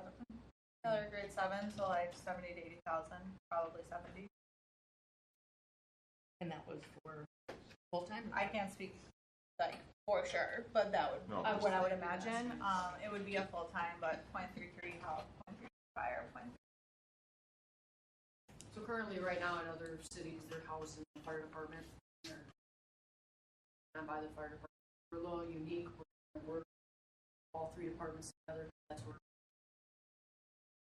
I think another comment is, yeah, go ahead. I was kind of waiting for the last show. Both of these programs are things that I fully support. Finding the money for them is a separate issue, but there's definitely a need in this community for it. Franklin is a community that is aging in place. There's a fairly large senior population. To some of your points, a lot of the people that need these services don't have funds, you know, so they the private pay options or having like those visiting nurses come in, they don't have it, or they don't know how to get it, and a lot of times what you see also is they're afraid of, the reason they're calling 911 so frequently is that they're not afraid of the paramedics, but what they fear is the health department coming in sometimes, because they see the health department as like regulatory, and you're going to kick me out of my house, or you're going to do this, or you're going to do that. So there are barriers that are put up. So positions like a community paramedic, like a social worker, are more trusted for those people who have these chronic conditions to kind of, you know, allow people to come in and help them. And I know, spoke to this a little bit more, and you said it's not a new and unique position. Do you know offhand how many other municipalities around us or Assistant Chief Anton have a social worker and or the community paramedic program? It's almost all of them, isn't it? Dallas, Milwaukee, Greenfield, Rosa, Oak Creek. Oak Creek just hired a social worker. There's other counties. So there are, you know, there's people that are further ahead in the game than us. So I think, you know, that's a benefit for us to find those potential revenue streams and grant streams and whatnot going forward. Like I said, I support it, but finding the money is going to be tough. We're on the first end of the budget, so having to move, you know, numbers around to get to that point is tough, but I do fully support both positions. I do have one question. This is more for Director Brown. In the actual budget for the health department, I just made a note. This is page 148. Just curious, there is between the recommended, or actually the department request for salary, which I know is sometimes generated from Tom, because they just do all the numbers and then just put those numbers in there. But then the mayor's recommended budget is 396 and change, where the request was 414. Was that just like a clerical error that it came in, or what is the 18,000 dip from? So whatever the department requests, meaning it would have included any additional staffing that they had requested. So that includes that 0.33. Correct. Yep. That's the 18,000. Yeah, so you'll see that on all the departments. If any department requested additional staffing, Tom calculated that, put it in the department request column, and then as we determined no additional staffing, those numbers would have been reduced, and that's what's in the mayor's recommended column. Okay, gotcha. That makes sense. Only other. Nope, that's the only question I had. Thank you. All right. Any other comments, questions? Yes, go ahead. Last one. Sorry, I mean, I think everyone thinks that that's a good position, but you know, the funding is the issue. Everyone is talking about it. So for the first year, I mean, rather than having to hire a person in the first year, can we look for options like contractor or someone like that, a consultant, or based on the actual number of visits or something like that? So that way you can actually gauge what we're looking at, you know. We have, I don't know if this is answered exactly, if I'm misunderstanding, but we have tracked the data about what our referral numbers are, because we were looking to make sure that we would want to pursue full-time, and we have detailed records from the past 5 years of what our referrals have been to the health department from all fire PD sources. So I don't know if that's a, to make So sure that you there's have a that, and justification. based on that, you think at full-time. We did not entertain or discuss the idea of if we were going, or if it would be just as advantageous to do a part-time, but I can't imagine it wouldn't be at this point. But that could be a conversation for a later date. Definitely progress in the right direction. Right. Correct. I mean, at least, you know, funding we have. if at all, you're thinking. Any other comments? If not, thank you again. Thank you. Good discussion, and we'll move on. Danielle, what do we have? Fire? Fire is next, yes, page 96. Thank you.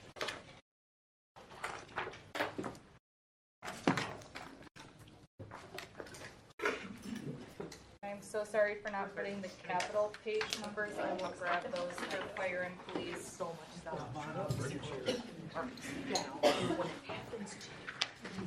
Then it's so that's where it's because from well, it's 132 isn't necessarily communicated to the nursing home, but Danielle, is it okay if I borrow the mouse from you? Of course. I mean, Appreciate your help with that. So that thank you.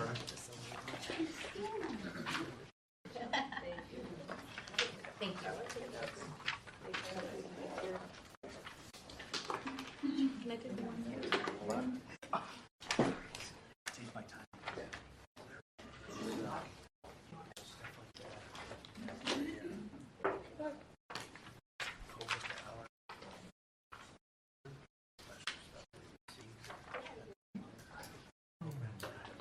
I saw you with it.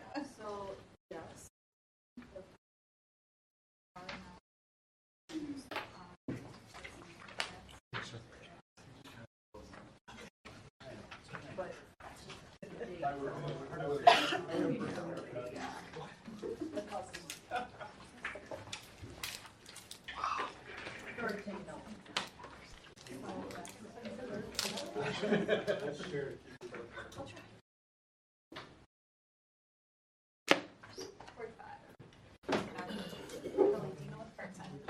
All right. Page 96, fire department, and go ahead, Bill. Okay. For those of you who I have not had the pleasure of meeting yet, my name is Jim Mayer. I'm the fire chief as of January for the city of Franklin, and with me is Robert Mankey, our assistant chief of operations, and also Shannon Antoine, our assistant chief of emergency medical services. Since there are a fair number of maybe new faces since last time, and I'm a new face probably to everyone for this presentation, I wanted to give you a little short overview of all the services and duties that our department provides. And a picture's worth 1,000 words. I brought just a couple slides, but I promise it won't be death by PowerPoint. So our department is what I like to term as an all hazards emergency response agency. So the thing that everybody thinks about, you call 911, you have a fire, we have a medical emergency, we have a person that fell through the ice on a frozen over pond. Any conceivable action or emergency that comes up, we typically get the call. That's what everybody thinks of. But we also provide a host of other services to the residents in addition to strictly our 911 service. So we are a fully career fire department. In the 1980s, the city of Franklin was a part-time paid-on-call organization. During the late 80s, early 90s, we transitioned to a combination department where there was a small group of full-time people, still had some part-time paid-on-call people. We are now a completely career paid organization. We are currently, all of our positions are filled within our department, both in support staff and in field personnel. We are one of the few departments in the state who are all licensed as emergency medical technicians, paramedics, and that's everyone from the newest recruit that was just hired all the way up to my office. All of us are licensed ALS, Advanced Life Service providers, which is somewhat very unusual in the state of Wisconsin. There's a couple in the county that are trying to catch us. We may not be the only ones for much longer, but we were the only ones for a while in the county. We just recently, as of the start of the school year, launched a high school cadet program with 3 students from Franklin High School. We are extremely excited about the prospects that could bring. Like many of the other departments and all, a lot of the industries and private sector, difficulties with recruitment and retention, just like the mayor mentioned. We've, like everybody, we've had problems finding people who want to be paramedic firefighters, who want to be fire inspectors, you name it. And we are very excited about the possibility that cadet program could help us out. As far as our fleet, we're going to talk a little bit about capital needs, capital projects. We did recently take delivery of a new paramedic ambulance that was ordered over 2.5, close to 3 years ago. We are still recovering from some of the supply chain issues that's trying to get vehicles and equipment. We are very happy to put that in service right around the 4th of July. The picture on the right, that's the new ambulance in the city parade. We also did receive a new manned vehicle for our shift commander, our battalion chiefs. That's one of the requests I'm going to bring before you. The vehicle that's currently being retired is in somewhat disrepair, but we are lucky enough we did get the new command vehicle in. We're just waiting for all of the electronic equipment, the warning lights, radios, sirens, the multitude of stuff that goes into it hasn't all arrived yet, so it's not quite in service. And then we did purchase a interim fire engine from the City of Lake Mills Fire Department earlier in the year. We had a brand new fire engine ordered from Seagrave Manufacturing in Clintonville, Wisconsin. They gave us an unexpected surcharge. That was a 6-figure digit, over 100 and I believe 11,000 surcharge. They said if you want your fire engine, you got to pony up another 111,000. We're having still electrical issues with the current 2019 model we had, so we told them politely we'd like to get out of the contract. That's one of the things we don't have a fire engine on order currently, but we do have in the long range plan working with Danielle and Kelly. We have 2 of them that would be due to be received in 2027 if we were to place the order. So again, it's that supply chain issue that it takes about 40 months to get a new fire engine.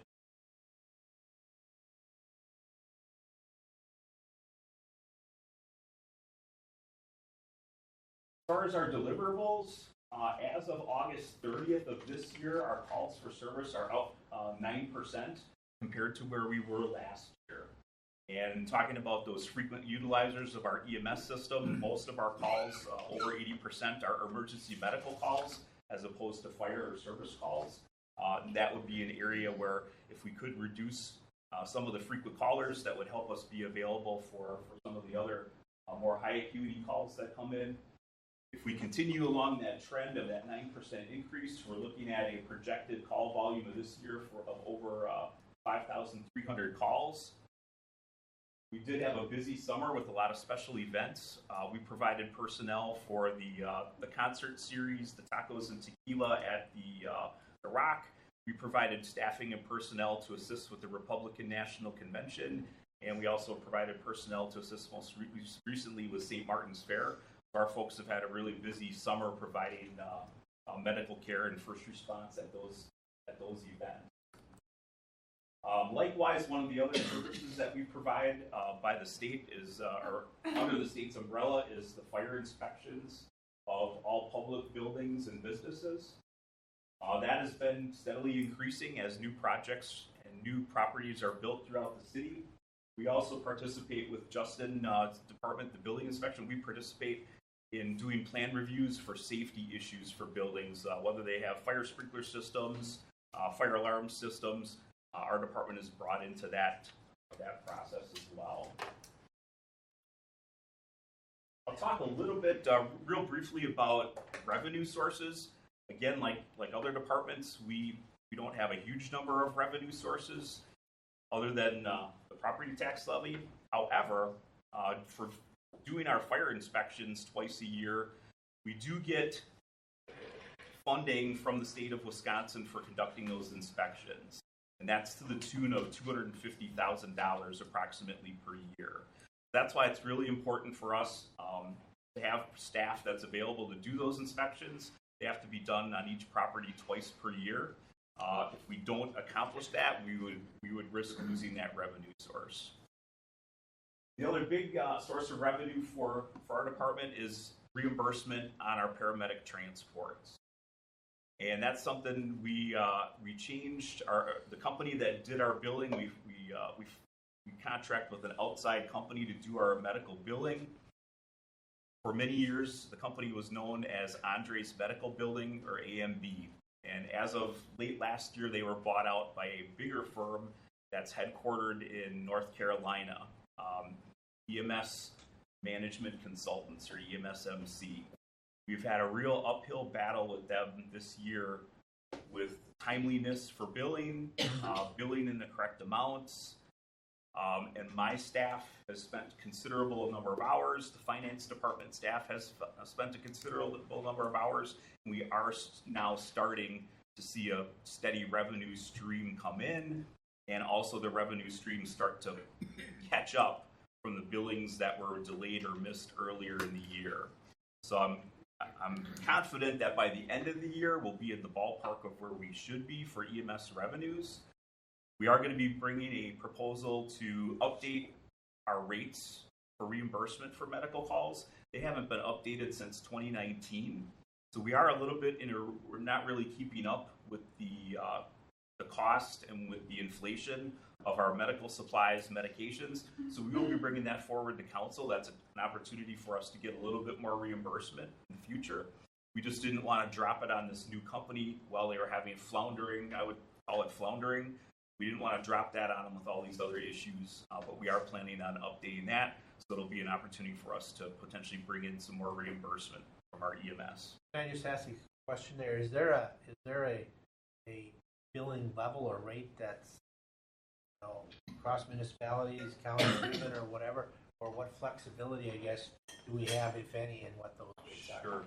A standardized rate has been proposed countywide a couple times, but never has been adhered to. They could never get everybody to agree to it. So what we've been doing, Assistant Chief Antoine has been researching our neighbors and our comparables.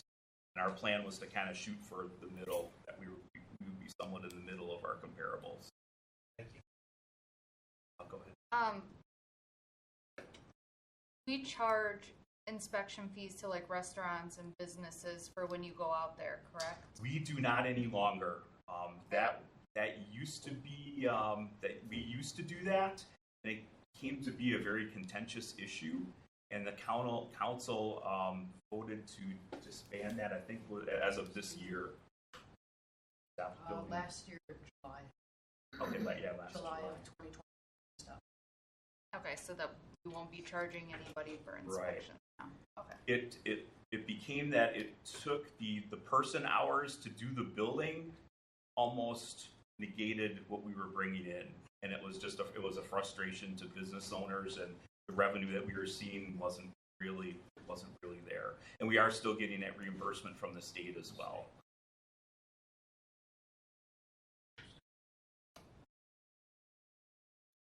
Like I mentioned, a lot of other services that we do provide, we are really continuing to increase our community involvement with community CPR classes and CPR and AED. That's Assistant Chief Antoine's department. And we've trained, our department has trained how many in the past years? Since August of 2021, we've trained almost 2,300 community members in CPR, over 1,400 community members in stop. And the graph on the lower right, one that we are very proud of, recently the city of Franklin scored highest in bystander CPR being performed, over 45% of the time. That was in 2022, study was done. So it really shows that the work that AC Antoine and all of our instructors are doing is really paying off. Of all the communities in Milwaukee County, we did have the highest instance of bystanders jumping in to perform CPR. We've also been heavily involved with school safety collaboration with the police department as well. So that, heaven forbid, there would be a serious incident or an acute incident at one of the schools, that we are ready to respond. Before we go into the operating lines, I just wanted to touch on our staffing and personnel budget request. We did ask for, we had quite a list, and I completely understand the budget situation that we're in, and that is extremely difficult when staffing is 80% of our budget. It's really hard to add. But I would be remiss if I didn't talk about the status of the staffing of our fire department and paramedic service, that we do a lot with a small number of people compared to other communities of our size. We have a minimum staffing of 11 people on duty per day. That's spread out between the 3 fire stations. And the key takeaway with that one, with not going really into the weeds, but to fight a fire, with the crew on the fire engine, the nationally recognized level is to have 4 people per fire engine. So 3 fire stations, each one has a fire engine. If I wanted to have 4 people, or we needed to have 4 people, which we do on each of the fire engines, that's 12. Plus, we have a shift commander who oversees the shift and serves as a safety officer and incident commander. That's another person. So right now with 11, we are not in a position where we are able to do a fire attack if we're at minimum staffing level of 11. And typically that's our fire station number 2, which is in the southern part of the city in the industrial park. If we have people who are on vacation, there's per union contract, 3 of our people can be on vacation at a time. So in July, when everybody is taking their summer vacations, we only have 2 people at that fire station. And that's what keeps me up at night, is that I know that if that crew of 2 people pulls up alone on a fire engine, even though there's a department policy and actually a state law that does not allow 2 people to enter a burning building together, I know that if there is a need in a critical situation, that our folks are going to do what needs to be done to get the job done. And that is, as a fire chief, I do not want to put them in that situation. So that's kind of the critical, that's the Cliff Notes version of our goal is to go to, we want to have a minimum staffing of 13, where each fire station would have 4 people at all times. In order to do that, we need to add a minimum of 3 more people. So we've been requesting for longer, I think probably 3 or 4 generations of fire chiefs. We've all been asking. The one thing that we do have right now is we did apply for a federal grant that we are still in the running for, and we should know by the end of September if we are awarded. But that federal grant would fund 6 full-time firefighter positions, both their base salary and fringe benefits, for a 3-year period. So we were waiting to see if we would be awarded that grant. I would just ask for your support. We would get awarded. That it does have to come to the council, and we have to come up with a strategy of how are we going to accept this, and then at the end of 3 years, how do we support it? But I just want you to know that my staff and I, we're doing everything that we can to try to find alternate sources of funding. That's one of them that many local departments have used. Brookfield received one 2 years ago. Caledonia received one a couple years ago. We're waiting to see if our request would be granted.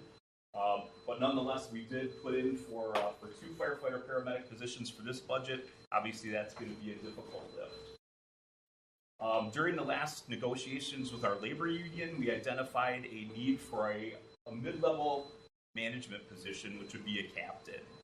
And basically, I mentioned there's a shift commander on duty 24 hours a day. When that person is off for scheduled leave, one of the bargaining unit members has to take that position of being shift commander. And with having 5,000 calls per year, overseeing 3 fire stations, overseeing the response of the whole city, it's a little bit of a daunting task when you don't do it all the time. So what both the department and the union proposed was a new position for a captain. It would function as a career development path for someone who is interested in aspiring to that shift commander level. It would give them experience working on a consistent basis in that role, that they'd be more comfortable, more confident, and then when we do have a position or opportunity for them to move up, we've got somebody who's ready to move up.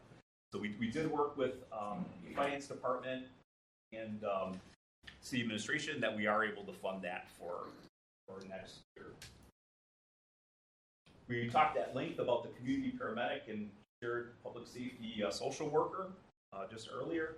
And then also we do have in our ranks We do have a part-time fire inspector position that backs up our current full-time inspector. That position hasn't been funded in a couple years. We would like to eventually get that position filled again. It doesn't look like it'll happen for 2025. There's a way we could wedge it in for half of 2025. That would be great. But I did mention the funding we get from the state for doing fire inspections. Right now, it's pretty much saddled on one person. That person has to take a leave, medical leave, family leave, whatever. Then we kind of have to scramble and bring in our firefighters on overtime to fill that fire inspection role, and it's not the most efficient or effective manner. So eventually, we'd like to fill that part-time fire inspector position again, as it was years ago. On the community paramedic thing, I mean, how do you how does The workings of the community paramedic system. I'll let you take that one if you want. How is it going to work? Just talk about the 5 people we have in school and. So currently, right now, we have the 5 people in school. So they started a couple weeks ago. They'll finish early 25, so their classwork will be done right before. Out in the field, clinical have you do. The community paramedic on the shifts that's still worked out, but what they will do instantly is have that education spot check on the call, right? Now they're more aware of what they're looking for and what steps they can take to refer people a little bit more. But again, that referral process, that 800, so we'll be able to gradually step up and find our funding, find who we're going to partner with, who we're not going to partner with. We're very fortunate that Greenfield and Oak Creek are very similar communities to us, and they already, Oak Creek is actually going this week in front of the Common Council to present. And Greenfield has been running theirs for at least already, social worker in there. Sometimes we take crews off the line, we call it, and go visit that person for an hour. That's an option. Another option of being able to call people in off duty, fill those appointments. That's another option. So there's different options and molds that we can figure out. We have to figure out what our mold is. Sending these 5 people to school and having the that we already know and our front office staff will be able to collaborate that together. That was one of the options. Now you have to say in how this is going to. How are we going to? The reason I'm asking is I know there are kids who are doing their pre-meds and things like that. Okay. They already got their EMTs and we have them in the community. Sure. So maybe those kids, who already finished their certified, they can maybe, it's good for them for their medical school admission and things like that. So maybe if we can make use of that and that do could something be about within the community. that could be another avenue on a step of our program that we're doing now with the cadet program. Like, so maybe they don't want to go into paramedic or fire service, right? But now we do have that community paramedic asset that you're talking about. Like, people are going to pre-med, and now you can maybe do an internship with us on that side, right? Absolutely. Learn the statistics, get in the homes, see how vulnerable they are, right? We actually just this last week certified a pre-med doctor. He was contingent on getting his ALS and his BLS, and it was due on Thursday by 5 o'clock. He called us up, said, "Hey, can you help us? We can help you. Do your online stuff. We'll get you done in person." When he left, he said, "Is it okay if I do a ride along with you?" Absolutely. Right? So there are those different avenues that we can.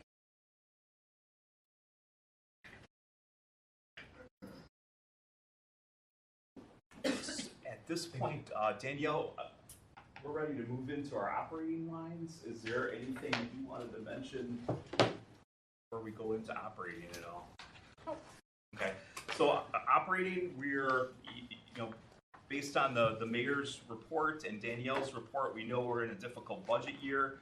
This is my 30th year being involved in some aspect of a fire department budget. I'm still waiting for it to come in and say, well, yeah, we're looking pretty rosy this year. Yeah, no problem. Probably 7.5%. I'm still waiting for one of those. This is not it. So our operating budget, we are thankful that most of our budget lines remain steady from 2024. However, there are several key things, a couple of key items that were on the separate stapled sheet that was handed out that we'd like to ask your support of as you look over the budget for the next couple weeks. Understanding that obviously things need to be moved around, not expecting an answer on this now because we have to look at the budget as a whole. But there were a couple operating budget items and a couple of capital budget items we wanted you to consider. So our biggest priority is safety and health of our members, because if our paramedics and firefighters are healthy and safe, it means that they can provide good quality care to the residents of our community. So a significant operating budget item that we had tried to include in an increase for our equipment maintenance line was a required testing, hydrostatic testing of all of our breathing apparatus cylinders. So this is a requirement of the Department of Transportation. The bottles that we wear on our back, very similar to a scuba underwater breathing apparatus bottle, they carry about 4,500 psi of compressed air. So the Department of Transportation says that every 5 years we need to have them hydrostatically tested, which means they pressurize them over the standard level, make sure they don't explode, which is always good. But this is a requirement that we have to perform every 5 years. So we have a mobile service that comes out to our station, because obviously they can't take all of them and do them at one time, because we still have to be able to respond to calls. But that item is about just under a $6,000 investment that currently was not able to be included in that equipment maintenance line. So it's something that we would ask that as the budget process moves forward, we'd really like to be able to increase that line at least a little bit to help cover that cost. The other item that's contained on that line is maintenance of our ambulance cots and patient transfer devices, which if you've ever dealt with any kind of medical equipment that carries people, it is very expensive to maintain those. So our maintenance contracts for that equipment are on that line as well.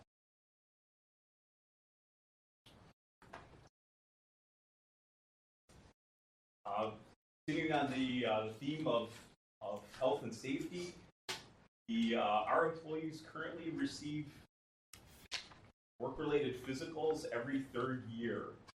The industry standard, because of the nature of firefighting work being very strenuous, being that we're exposed to toxic atmospheres and toxic chemicals, the national standard, which isn't necessarily a law in Wisconsin, but it is a national industry standard, requires physicals, firefighter physicals every year. And we've been working really hard. This is actually another item that's under Assistant Chief Antoine's umbrella of how do we get our folks in for an annual physical so that we can detect early if they have some type of occupational hazard or occupational cancer, some type of breathing problem, something that can be corrected to keep them healthy, number one. Make sure they're around for their families, number two, and then also to make sure that they are still productive members of our department. But what we were able to do is we were able to move away from the big healthcare occupational clinic and bring down the cost of our annual physicals, reducing the cost. If we would be able to invest an additional $1,200 into this medical services line, we would be able to go to physicals every other year and bring us one step closer to that goal. I'll go ahead, Kelly. Can I ask what I think might be a question that everybody's thinking? What about the annual physical that is expected through healthcare plans? Sure. How does I would that weigh assume into it? Some of these are not full-time Sure, yeah. employees. Just, you know, Yep. Great question. You can't use the NICE healthcare route, but we cannot use the NICE healthcare physical for our department. Yes, they carry some of the same similarities as far as blood work, but they don't do our KGs that need to be done, so pictures of our heart that need to be done. They don't do a spirometry test, which is their lung capacity. They also don't do the audio and visual, so we have audio and visual that we have to do as well. So they can't be linked in. And that was a conversation I did have with Dana once before. What about UMR though? Through healthcare UMR, the medical insurance, not the nice health plan. So we got rid of. We used to go to Aurora and get our physicals, and they were almost $400. We now just went with Dr. Bondo out of Firefly practice, and he's on his own with his dad and his wife, and he will now charge us $225 per. So we got that significant savings, while also meeting all our NFP that we have to. Can you repeat again how often you have to have those? So the national standard, the NFPA recommends every year. Currently, right now, we do it every 3 years, so we're not meeting that standard. Because when I was in Waterford, the only time we ever did that was when an employee was first hired. Yep. So yeah, We so do that as well, yeah. Yep. So now, if we would up this a little bit, we would be able to get our employees every other year. Right, so we're a little bit step closer. We don't want to say, hey, we want this lump sum and do it every year, right? So we're seeing avenues, we're getting everything, and we also applied for a grant, the health and wellness grant, that we're also still waiting on, which would include physicals for everyone for 1 solid year. So at least we would get that part of our health and wellness grant. Everyone will get that 1 year again. But there's different avenues we can go with our budget, where some departments either also do a tiered. Right, so from 18 to 29, you're going every 3 years. 30 to 39, you're going every 2. 40 and above, going every year. But our mean age right now of our department is around 36, 37 years old. And you had said that Dana looked into how this could or could not be incorporated to For our NICE. health care. Yeah, for NICE, NICE. but what about Not- UMR? I don't know about you. because like I said, if these are employees that aren't covered under you. And again, our insurance, you're still dealing with the spirometry, which isn't normal. EKG, which isn't normal of your physical, and then your hearing and your vision. So that's not normal in our physical. Right. Asking, because I could see the look on some people's faces. The when you urine and say the blood physical, work, the urine and the blood work would count, and your mobility would count, but the extensive of the other one would not. Or the HASBAN, or the respiratory questionnaire that we have to wear, that we have to do because of the SCBAs we wear. There's also a respiratory questionnaire that is in that cost. I think I saw a comment over here. I'm just wondering about like biometry, the pulmonary assessment. Does anybody like see an allergist or anything? Because mine always did that every time I walked in the door. No, it's not part of the national. Okay. And part of our physical is also cancer screenings as well. So skin off the bat, your lymph nodes. They do follow up and tell you about your going to see your primary doctor. All of that is discussed with this doctor. Of, hey, you're 40. You need your colonoscopy. Hey, you're a male or female in the fire service. You need to have your cervical examined. You need to have your prostate examined. So he's pushing them to go get those primary doctors. All that preventative measures that right now, to be honest, a lot of people, if they're not here to get their physical, they're not going. Right, unless they're Freedom cover code 45. That's why. Unless you have family history, yeah, then Yes, you will. yes, Yep, I got exactly. this family history. But, yeah. But no, just to cap, it's our people are our biggest resource, our most support resource, and also our most expensive resource. So a small investment in keeping them healthy and keeping them with their families and on the job seemed like a good opportunity. The next item on your operating budget line, it's titled as conferences and schools, but basically that line pays for any education or training related to the department for our members. We try to be very proactive in keeping our people up to date, making sure that they're bringing up to date training back to Franklin so we can do the best job possible. One of the things that we would like to do for this year is we would like to begin participating in a regional fire training academy hosted by Wauwatosa Fire Department. So any of our newly hired firefighters would participate with firefighters from other area agencies.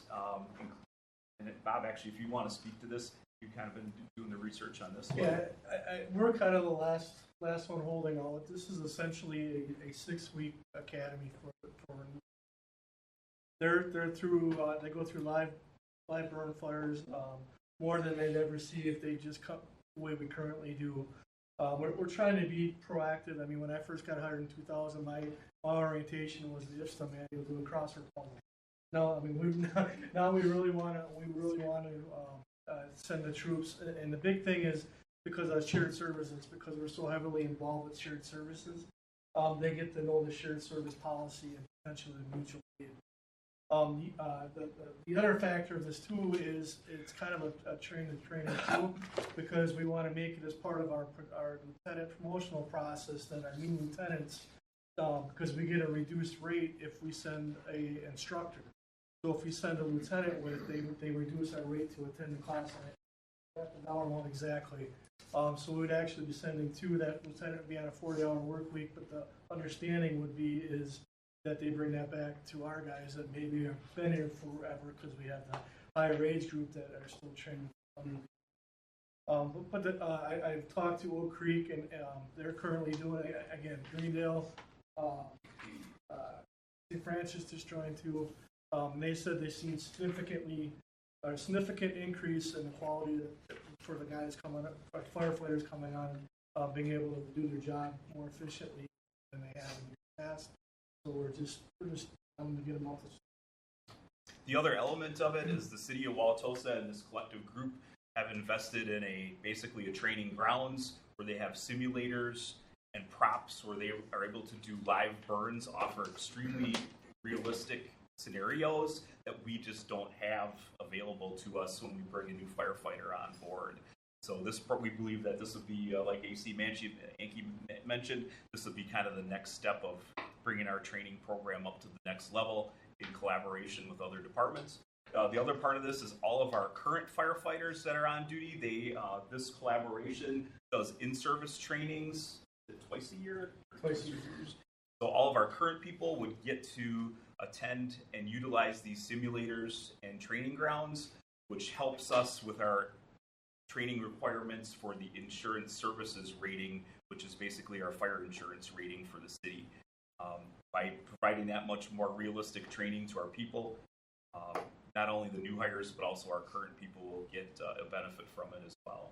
And this is kind of a tiered system, because we chose the option not to. If you pay it, I forgot, at the higher rate, you get to use their facility at any time. But again, we just chose the option that when we have there's an entry fee, and then I think it's $200, so just over $200 per candidate. Sorry, I was going to ask if this is kind of the answer to MAC falling short on their training offering. That conversation from that ICC meeting that we attended. Yeah. I mean, that's a whole other issue. I know MATC is trying to fix that, but the real big benefit is that they're going through. I mean, it's in Tulsa, but you have Oak Creek instructors, you'll have Franklin instructors, you'll have all the shared services instructors there. So these are the people we work with daily. So if you go to MATC, it's just their students that may go throughout the state. The other big, huge advantage is these are people that we are going to see at our fires or at their fires at work.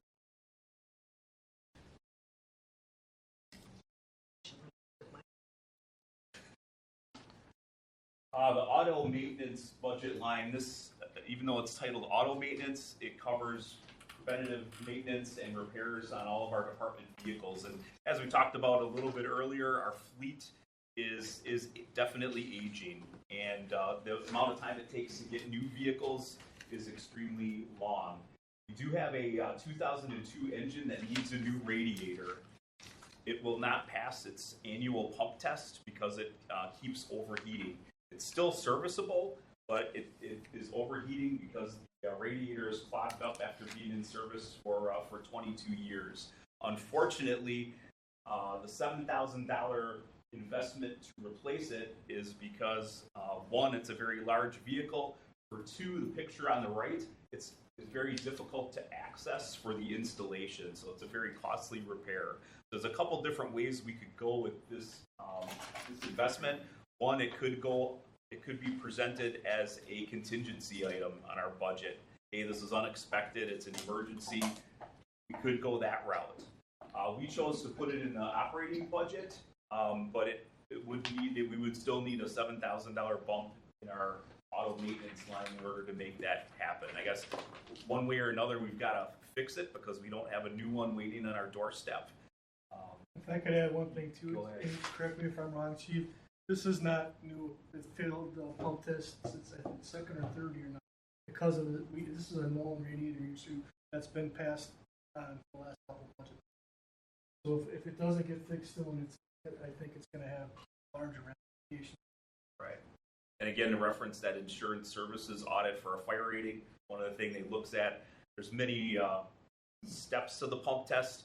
This one, I think it has a problem on the 2-hour portion of it where it's got to pump for 2 hours, and that's where you have that overheating. Like I mentioned, it's still serviceable, still in working order, but it needs to be addressed so it does pass that test. The other item is some body corrosion repair to our current shift commander vehicle. It's a 2014 pickup. It's got some severe rust and corrosion on the bed. We'd love to put it to pasture, but it has to last us as a backup for another 6 years. When the brand new one we just got, when it goes in for service, we've got to have a backup. So this thing, as you can see by the pictures, it is really corroding a lot in the bed. Fisco Auto gave us a quote of just over $5,500. We'd like to include that in our operating budget for auto maintenance to make that repair.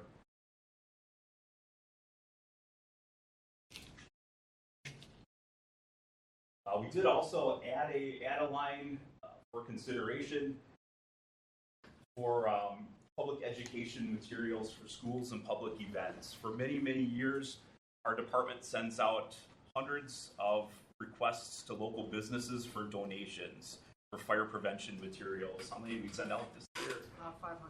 500. And so that's been supplying the materials that we use when we go to the schools, when we go to National Night Out, the materials that we give away for fire prevention. And we're noticing, because of the economy, because of increased costs, we're not getting as many donations as we were in years past.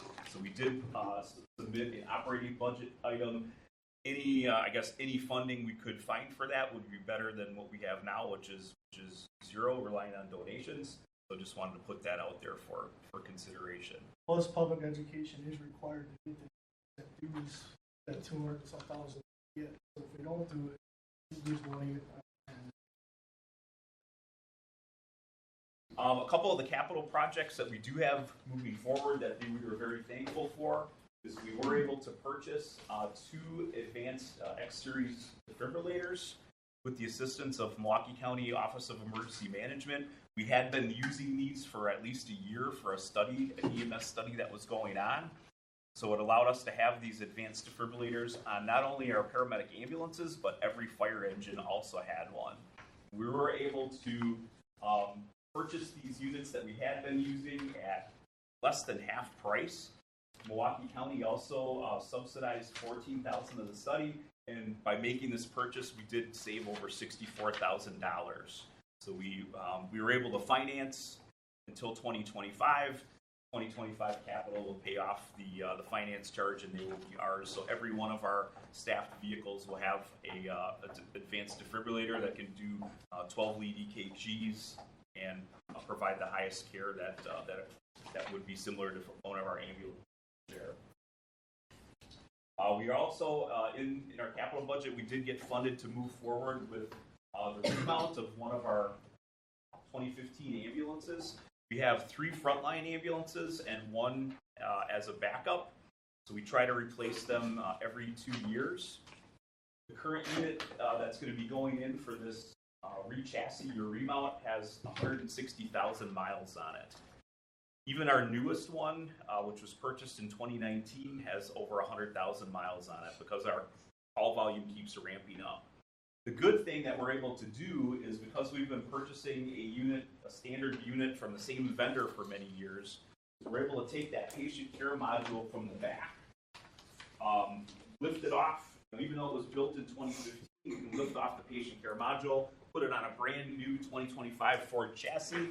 They repaint it, refurbish it. Basically, we're getting a like new unit for a cost savings of $80,000 to $100,000 compared to less than if we purchased an entirely brand new unit. And currently, our whole fleet is constructed by Lifeline. So we plan on doing this moving forward as long as this test one works out well, which talking to other departments, we believe it will. We'll be able to do this remount moving forward for the next several years. Should be a significant cost savings for us. So rounding out, there were 2 capital projects that I wanted to bring to your attention that didn't get funded that I'd like to ask for consideration as you look at the entire budget. One capital budget request with an investment of $78,000 was titled Fire Station 1 Remodel. And in retrospect, I maybe should have titled it something different. Maybe should have titled it Mold Remediation. We've had some issues. Fire Station 1 was built in 1980, and it's been added on to several times, been renovated several times.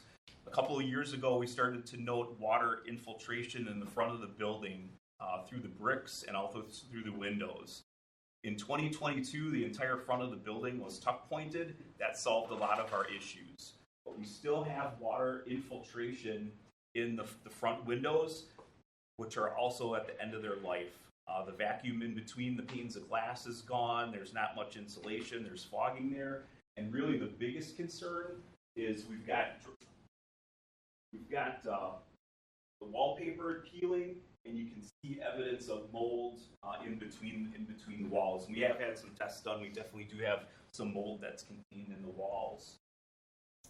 These are a couple other views of this is the front reception area where the public comes into our building. It's kind of the first thing that they see when they come into the building. We are still having some issues. So we're looking at a multi-pronged approach. The Johnson Controls project that was recently approved by council is going to help us fully seal that outer shell of the building. I'm kind of taking Bob's thunder, guy. No, I just wanted to back up. And that tuck pointing that was done, that was just done over the bay garage doors and chief's office.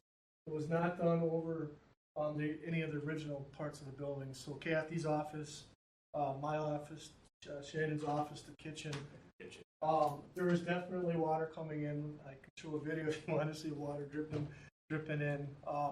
We had a multi-pronged approach because it sounds like Johnson Control, they will do the tuck pointing, but not necessarily the internal part when we got this. So we had Kelman Restorations, and they said they may not do it because of the M word being mold. So we got a quote from Kelman Restorations. They've been partnering with us for a total of close to $30,000 just to remediate the mold, recarpet, do all the drywall, all that, and the front offices. Now you're going to hear me say old building, a new building. Chief talked about it's been remodeled a couple times. The old building is the section that we're talking about. The new building, if you've been to our firehouse, that's the back where the training room is, and then there's the back half of the dorm room. So that said, we also got a quote for an industrial windows. Those are the thick windows. I'm going to get the number here. The original building, which is the old building, quoted for an additional $44,000. And then we do all of Station 1, $34,000. So it's $78,000 for building. What we've learned is firefighters are good at putting out fires and knocking stuff down. Firefighters are not good at building.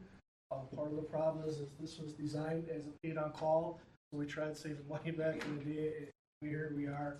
The windows that are in there now are not residential, are not industrial, they're residential. So they're not made to hold out. Plus, I mean, I've been there close to 30 years.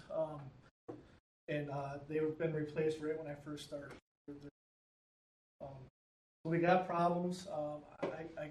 I'll be blunt, and maybe I shouldn't. I don't know. I'll claim naive to the position, but Kathy's right now currently has respiratory problems that the doctor can't. So there are definite issues going on, and this is the same station and the same walkway that people that take the CPR classes and stop the B class, they walk right past. So. May I just ask, were these bid out? Did you get at least 3 estimates? Kelman, we went with because they've been helping us. Like today, they just cleaned. They've been working with us as far as cleaning our masks and getting into the stuff. So we have a partnership with them. The windows, I've contacted 5 different people, and this one is the only. So far, I contacted another one today. I've learned through other that I at least I try to get you 3 bids from everyone. To make Well, especially with the mold remediation, I mean, there's a number of, Kelman's high end. Kelman, I know I'm being recorded, Kelman is high end. They're not the, there's gotta be somebody out there that could be a little more aggressively priced, I'll say. So if we could, Yeah, and I can, if we would get the green light to move forward, obviously, weeks and months have passed, we would rebid everything at the time. At the time, I think most of the bids expire after 30, 60 days anyway, so we'd have to rebid the whole process now. But from our point of view, it's a looming health and safety issue, a liability that we would be remiss if we didn't bring it to your attention. And lastly, rounding out, I'm sorry for capitalizing so much of the time, but the issue with Station 1 with the windows and the age of the structure kind of brought to light a item that we had been discussing about the design and potential construction of an additional new fire station. And with the issues that we're having at Station 1, it maybe, I don't want to say clouded the issue, but it brought many variables into the discussion of we need to do a strategic plan for fire facilities. We have 3 stations now. What's the city going to look like in 5 years, 10 years down the future? What's our department going to look like, and where should we invest our funding? So what I'm asking is we did have funding in the capital budget to the tune of $355,000 that was in the 2024 budget. I would like to see something done that would encumber at least a portion, if not all those funds, to move forward so that we could collectively come up with a plan of, are we going to look at a new building? Are we going to look at a renovation or expansion or remodeling of one of our current buildings, or a combination of the both? But the funding, again, is in our budget for this year. I would like to see it move forward to 2025 so it could be utilized for that purpose.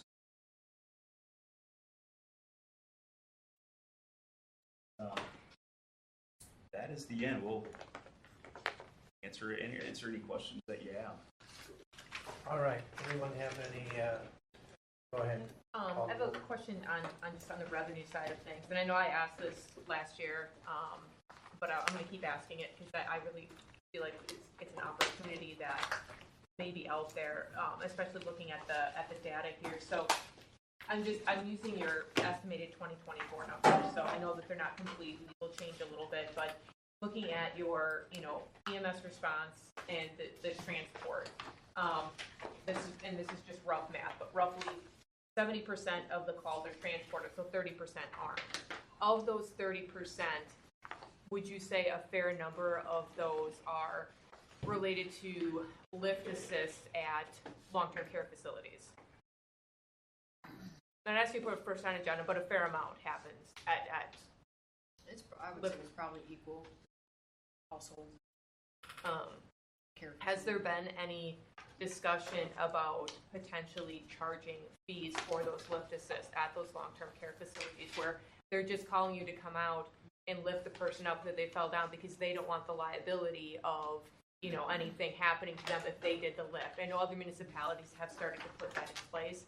I know those municipalities have much larger facilities than we do, but we do seem to have many of them. And I will say where I live, I see people flying by my house every day. You guys fly by my house every day, and in my brain, I'm like, I know where they're going. I open Paul's Point, and sure enough, that's where they're going. So, I think it's something that we should potentially look at, because it is a lot of resources, and to not be able to recoup anything on that end, I think is a potentially a missed opportunity. I'm not saying, gouge the facilities or whatnot, but I mean, we are providing a service to them that they have skilled personnel that could do that service for the most part. So that's one question I have, just for potential consideration for the future. Answered my question about the safer grant.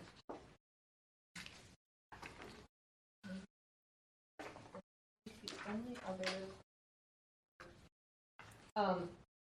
for the part-time fire inspector position, right now we're hitting the target, but occasionally have to pull in other fire personnel to do those inspections if you fall behind. But each year we hit the target, so we have been historically getting that funding from the state. And then in that funding that you're using operationally, like you're getting that back, or does that 250 go into the general fund? 250. General fund, okay. Okay, so somewhere along the line, the city is benefiting from that money. So without having this position, potentially with more businesses, coming on board, we potentially could lose that revenue. Yeah, we're up for audit in 2025, so we'll be audited on our inspection process. We actually just met with our state representative. One of the things that they're going to look high on is not only our inspections, but our reinspections. Right, so we have a company that might not be compliant on their extinguishers, because those have to get serviced every year. A big one is the hood systems that cooking under. You know how well those are cleaned and everything. They have to get those serviced every 6 months. So although we do the initial, now we have follow-up. So they have 14 days to comply. We reach out, hey, do you have a photo? Do you have a work order? Do you have anything that's going to tell us you're working on this? So we continue to do those follow-ups and follow-ups and follow-ups.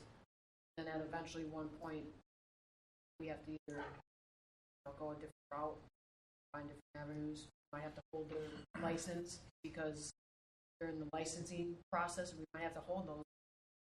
Try to get some. So that's another avenue. So inspects. Yeah, we currently have 825 buildings that we inspect, and that's twice a year. Most of them are twice per year. And to pin that all on one person makes me a little unnerved. I will tell you that City of Franklin Fire Department has never not received that funding, and we do not intend to, come hell or high water. We have a lot of qualified inspectors that we could use, but having a second part-time 20-hour with no benefits, just a person that helps out doing those re-inspections, it's going to help us in the future, and it's really going to assure that we never miss that goal. And then my last question, I'm sorry, I had one more. For the equipment maintenance for the hydrostatic testing, your canisters, are they all coming due at the same time, or is there like a rotational where like some could, go 1 year, some and then hold off, and then some could go next year, or are they all kind of come due at the same time? So we received all of them on a federal grant all at the same time. All at the same time, so they're all in the future, okay. I think we will look at possibly a tiered approach. Yeah. So that they are not all at one time. But for this period, okay. Because they were funded to us on a large federal grant, sure. They are all coming due at the same time. But that's a great question. Okay. Thanks. And this future reference to all our oxygen cylinders. So that doesn't count as a count. Right. It's just All right. Thank you very much for your time. Anyone else? Just comments? Fire and fire services. All right. Thank you very much. Thank you.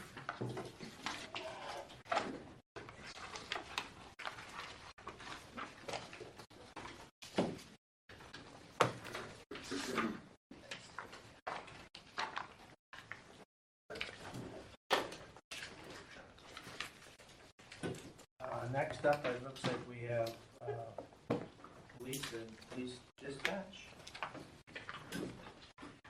How's everybody holding up? need a couple minutes to stretch, or people are going out, bathroom breaks, whatever we're gonna do, on through. Looks like page 80 of my document.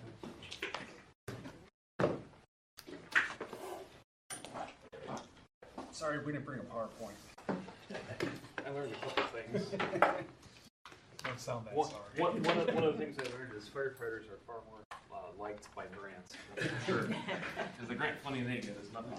We learned from you guys, so yeah. Yeah, what's available. We can't afford that, we need a grant. That's right. All right, for any of you who haven't met me, Chief Greg Lehrman, department obviously, started in January, like Jim. This is Chief Eric Stowers and Captain Steve Pence, right here with me. So, although this is my first budget presentation, I've been working heavily with the budget since 2015 for when it's a captain.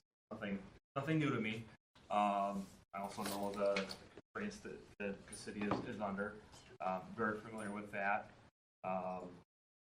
As far as over time, so I go back to 2015, Bill research report coming obviously as far as what our per capita spending is for police services since 2015 and also related to comparable cities. I think that's important for you guys to understand. Obviously, Franklin demands a high level of service, and I think we're able to provide that. 2015, police services spent $222 per capita. In 2022, that only rose to $238. So, comparatively speaking, I look at other cities that are obviously similar to Franklin, like Oak Creek, Greenfield, Greendale, Berlin, Muskego. Oak Creek currently spends $327 per capita compared to our $238. Greenfield at $266. Greendale's at $320. Berlin's at $269. Muskego's at $253. The reason I want to let you guys know that is we're doing a whole lot more with a whole lot less.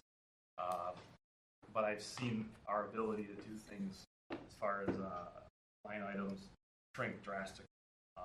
And I don't know that we have much more to do.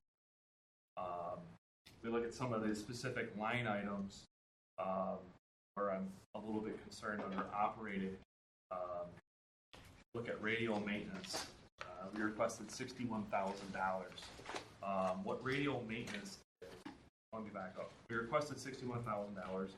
The mayor's recommended budget is $4,000. That consists of a per radio user fee that is assigned by Milwaukee County, who runs the radio system, and also the vendor who services that radio equipment, they comp.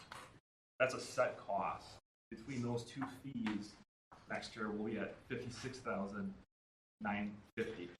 So we're already over what has been allotted currently.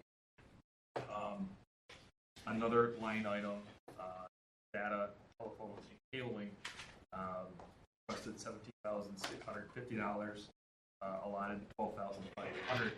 A big part of our increase in request comes from a switch from coaxial internet to fiber internet. Not a choice that the department certainly benefits from, but not a choice that we made. That was a direction from IT. A good choice, but an expensive increase, which is why we're having concerns in that area. A smaller problem, but not still a concern, is historically cable TV services for the department, which are used in our emergency operations center, situational awareness. We used to get that for free, which was a nice service by Spectrum. They're now charging $100 a month, which isn't much, but $1,200 a year currently in this budget. One other area of concern under supplies, particularly uniforms. We requested $60,500. Was budgeted for $50,000. Some of the items that are in this area are the contractual uniform allowances. And it's the bargaining unit. It cost there. as well as ballistic vest replacement. So our actual cost next year that we're aware of is $52,175. So we're already over in that category by $50,000 on that current budget.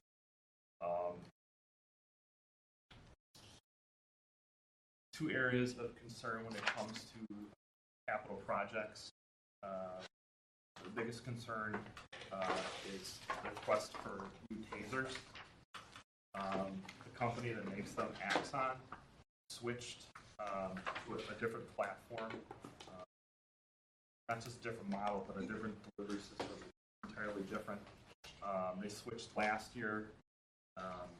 We put it on the city's radar that we were going to be requesting some funds for this year, trying to give them a little bit of a heads up that cost was coming.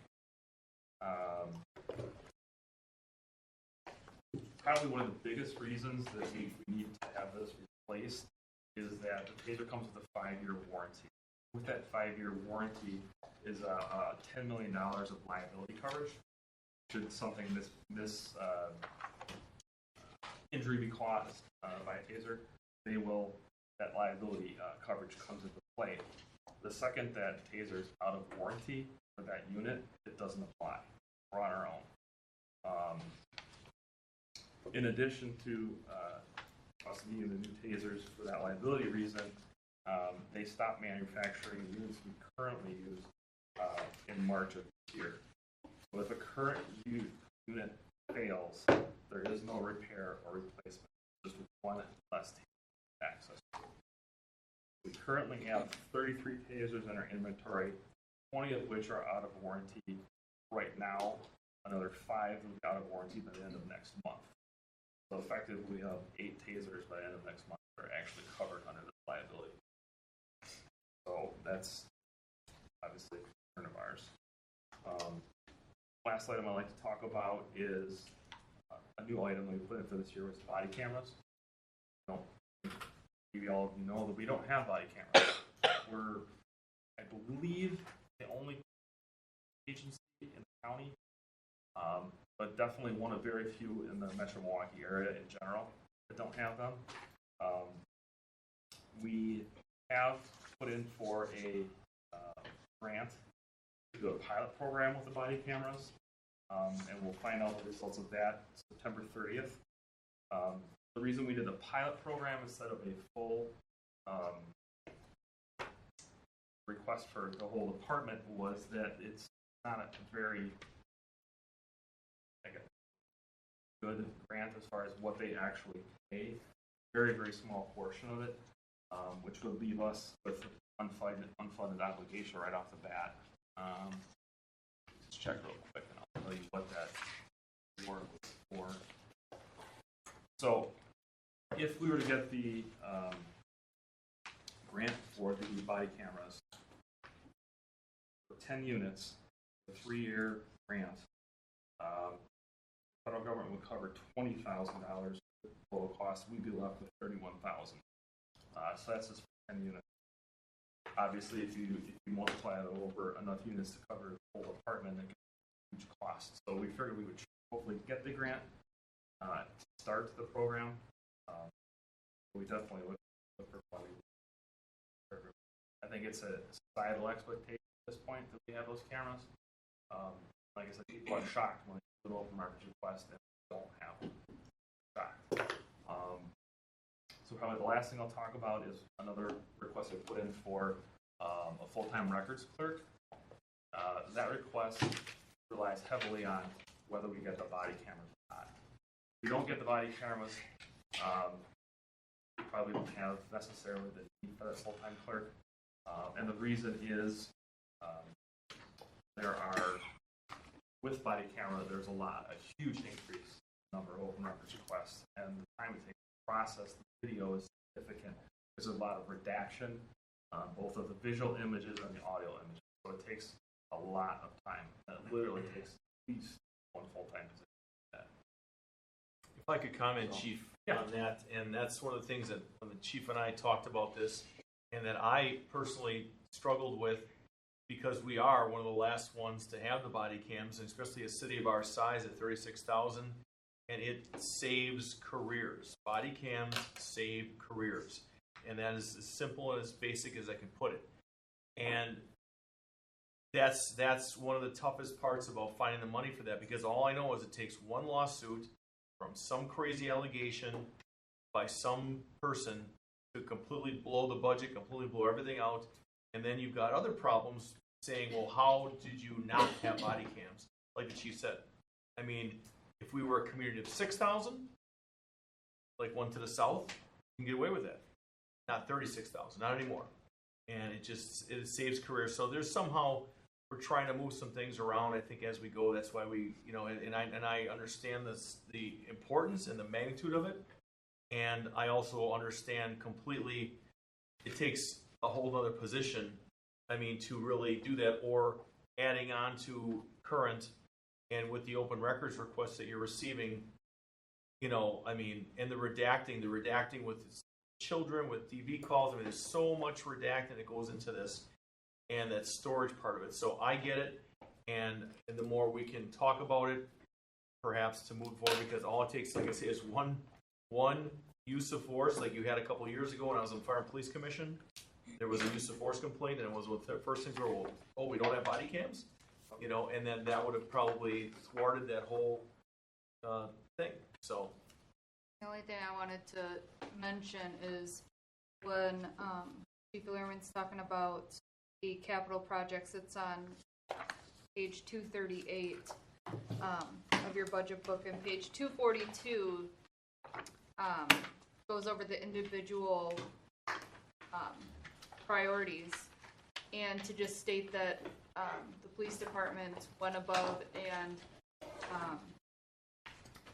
did some investigating for me as far as potentially funding these year over year instead of a lump sum. And so these two items themselves are able to be funded for 5 years at a no interest commitment if that was something the city chose to do instead of, you can see that's almost $600,000 for those two items alone, but we can cut that down to $100,000 by doing it on an annual basis for 5 years without any interest penalty.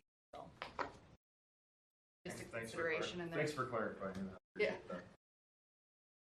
It looks like big items until you sit. It does. I had to make sure, though, we're not getting penalized if we decide to fund it over a longer period of time. So that's all I really have, unless you guys have some questions. Sorry. Yeah, it's go ahead. Phenomenal compared to everything else. With the $100 a month for Spectrum, could you please clarify what that would be for? It's a cable, right? Sure, that's cable. Sorry, yeah, that's like cable TV, just basic, just for you guys, or for the whole department. There's a couple different locations that have it. One of them is like our command area, so that an event is going on in the area, we can watch kind of live what's going on. Now I understand. So it's not like they're watching NFL, Yeah, right, no, Sunday Ticket or something no, like I that. thought the reason why I was asking Yeah. is because I thought maybe you were producing something for Oh, I'm sorry, community no. awareness. No. And I was just going to ask if there was a different platform that could. Oh, okay. Sorry. Good question. That's what I was. Thank you. Sorry. TV. I think the body cams, there's no question about it. It provides you with a level of protection that nothing else could provide you with. To have that recorded interaction. Significant. I think I know the officers welcome it and they crave it. They're going out there, they're being professional. It would actually reduce some of we don't get many complaints, but when we do, there's often times where it's like you said, and it's something that's out of view of the squad camera, because we do have squad cameras. It would make our investigation so much quicker, because they are out there working very hard, doing the right thing, being very professional, and they want to be recorded. They really do. So, and then one other thing I kind of forgot to mention is we have put in for a cops hiring grant for one school resource officer. That decision will also come on or about September 30th. The unfortunate part about that is it's not as good as well funded, I should say, as the firefighter position. it only allows for a total outlay of $125,000 total over 3 years. So that pays only a small portion, unfortunately. However, with the school resource officer position, the school district also does pay 75% of, I would imagine, what we would typically do as a total, but probably 75% of what's left is probably how that would work. So it's not like it used to be. It used to be COPS funding, you would get an officer's full-time wages and benefits paid for 3 years. Not like that anymore. What's your take with the school? Would this be another one for the high school, or one that would roam from school to school? This would be, the call volume has gone up significantly at the middle school. Whether that is due to COVID and behavioral issues or whatever, I don't know. But the call volume has gone up significantly. So we have one SRO bouncing back and forth between the high school and middle school. Right. And essentially she ends up being a, no pun intended, firefighter, putting out the fires and not really developing rapport with the students or relationships. Right. Or we really need one for the high school, one for the middle school. Sure. We are literally the only community around here that has one. She's very taxed. She does the elementary schools as well.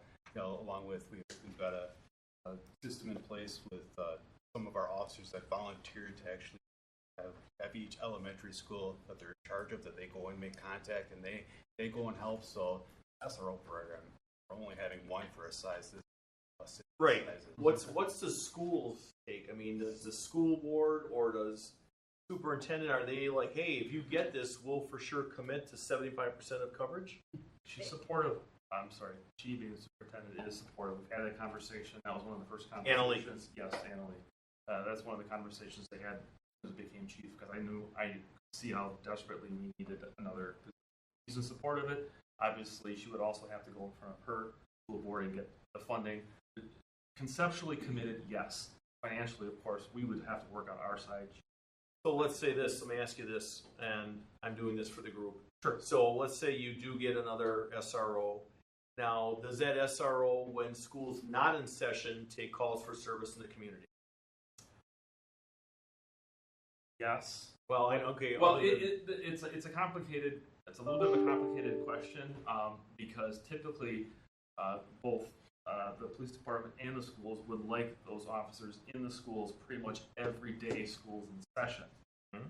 So commonly the school resource officers then save their vacation time, any comp time they've earned, and use that during the summertime so they can be present in the schools. Right. So depending upon their level of years of service, like our current SRO or our previous one, he had enough time that he would pretty much take off almost the whole entire summer, just based on vacation and comp time and everything else, because he was there every day of the school. Okay, so I know Paprocki. So Paprocki had that time, and he did what he did, and he did it very well. Very well. A lot of great reviews on Scott. Excellent. Yes. And that's what paved the way to bigger and better things. But what I'm saying is, so this 75%, if you were to sell this, and it's kind of a sell job to other council members, is okay. So let's say you've got approval for 75%, you got something of a grant. What are we looking at, do you think, to what an out-of-pocket cost, do you think, and I'm not going to hold it to you, but to get that other position? I mean, if it's 70, let's say it's 125,000 for an officer, not at top of everything. So let's say it's 125. So 75% of 125, here's the math stuff. John K. Howard, I depend on him. But 75% of the 125 would be covered by school, and what's left, what percentage of that would be the grant? 25%? Well, essentially, if you divide 125,000 that they would get over that 3 years, whatever that figure ends up being. I looked at it earlier today. I don't have it right offhand. Oh, so the grant's for 125. Correct. I was equating a salary at 125. No. The grant is $125,000, For 3 years. and they made 3 it years. very, very clear. It's not per year. It's For 3 years. Over 3. Okay.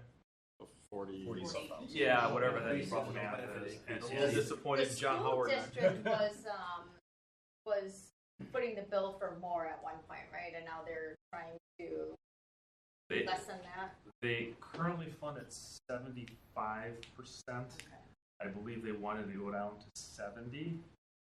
Remember, there that was was kind of based on conversations I believe superintendent had with other school districts. There's a lot as you look around. I did my own research. As you look around the county, there's a lot of different arrangements.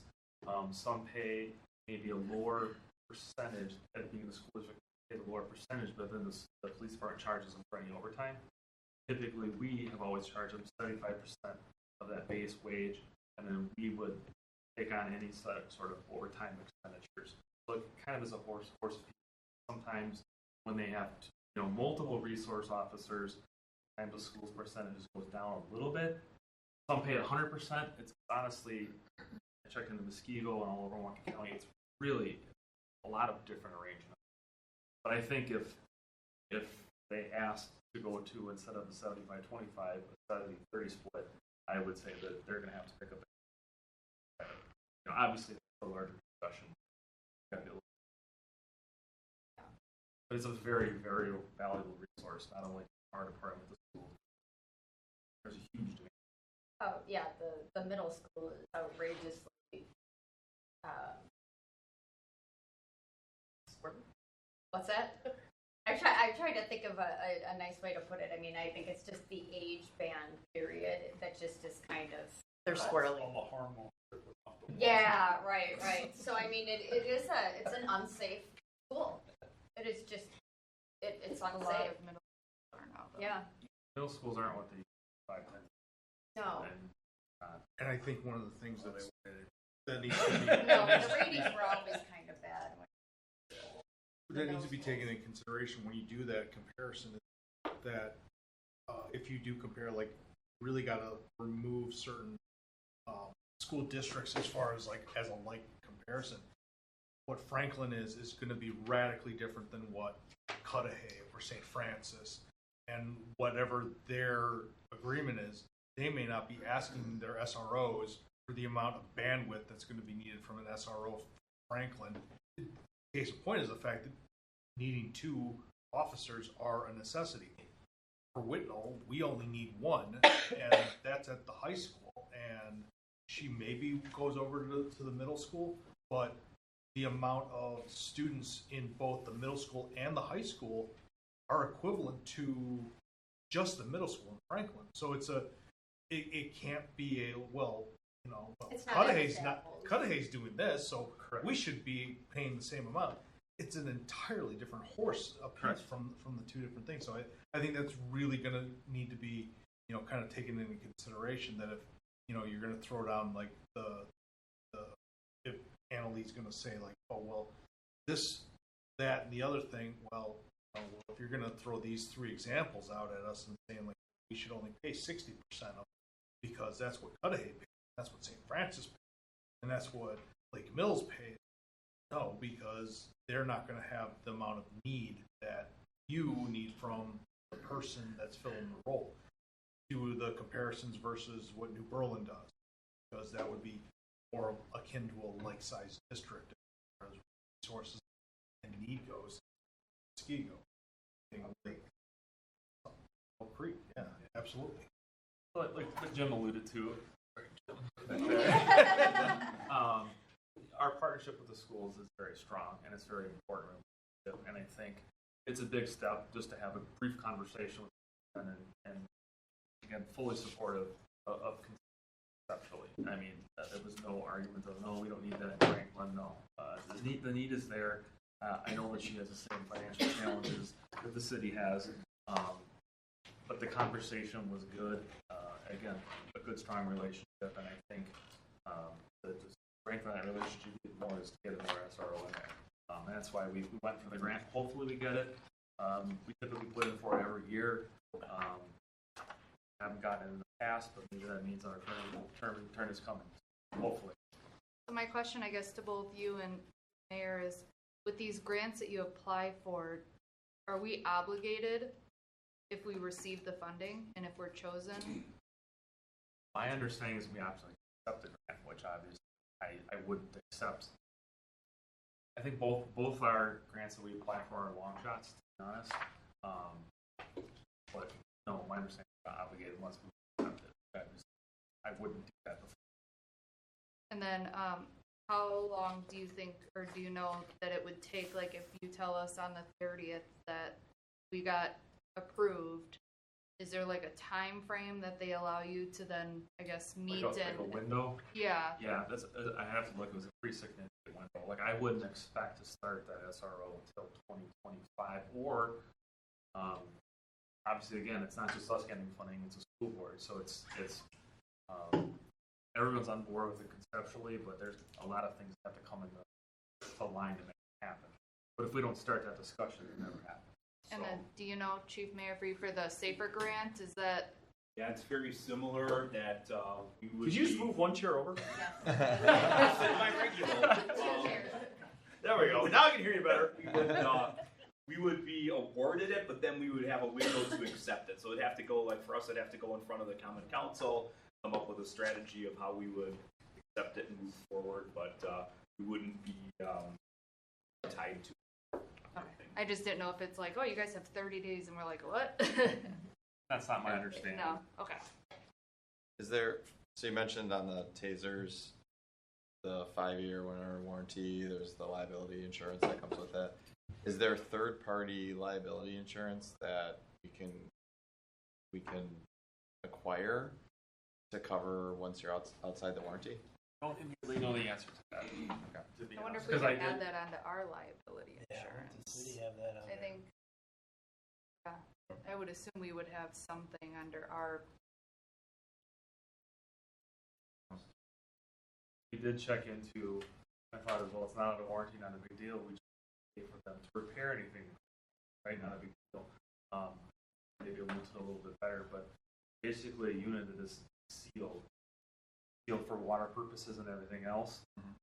And over time, the reason it's only a 5-year serviceable life is that those components are, inside, outside, heated, cooled, dropped, this, that. They're literally good for 5 years. All right. So I don't immediately know the answer to that question. You guys can know that. I know taser is a hard no. Doesn't mean you can't use it past then, obviously, but units go down, there's no place. And it's a different platform, so you can't have a mix of type of taser in that. They're fundamentally trained to that particular platform. So I figured that might be a question too. Can we have half and half? It's not something you 40 millimeter hand, like platform trained across the. This request covers a taser for every officer. It covers 35 tasers, which is not a taser for every officer. We don't need one for every officer. There's 61 sworn. That's what we would need for me to have a taser, for him to have one all the time. But as administrators, we typically don't wear them. So what that covers is the officers on the road, or officers that are on the road plus a special event, like during the 4th of July. If all officers on the road plus all officers in the parade, they all have to have tasers. You can't have them out on the road without equipment. Plus, then you have to have some extra in case something down. So 35 is pretty much the minimum we can do. Maybe you could get away with less, but that's kind of, I wouldn't. Yeah, that's what I'm saying. I think that 35 is pretty fair out of 6 months sworn. Any other comments, questions? Gentlemen. Hearing none? Thank you very much. Thank you. Thank you for clarifying it. Oh, I'm sorry. I should have been a little bit more clear. Those things I knew what I was saying.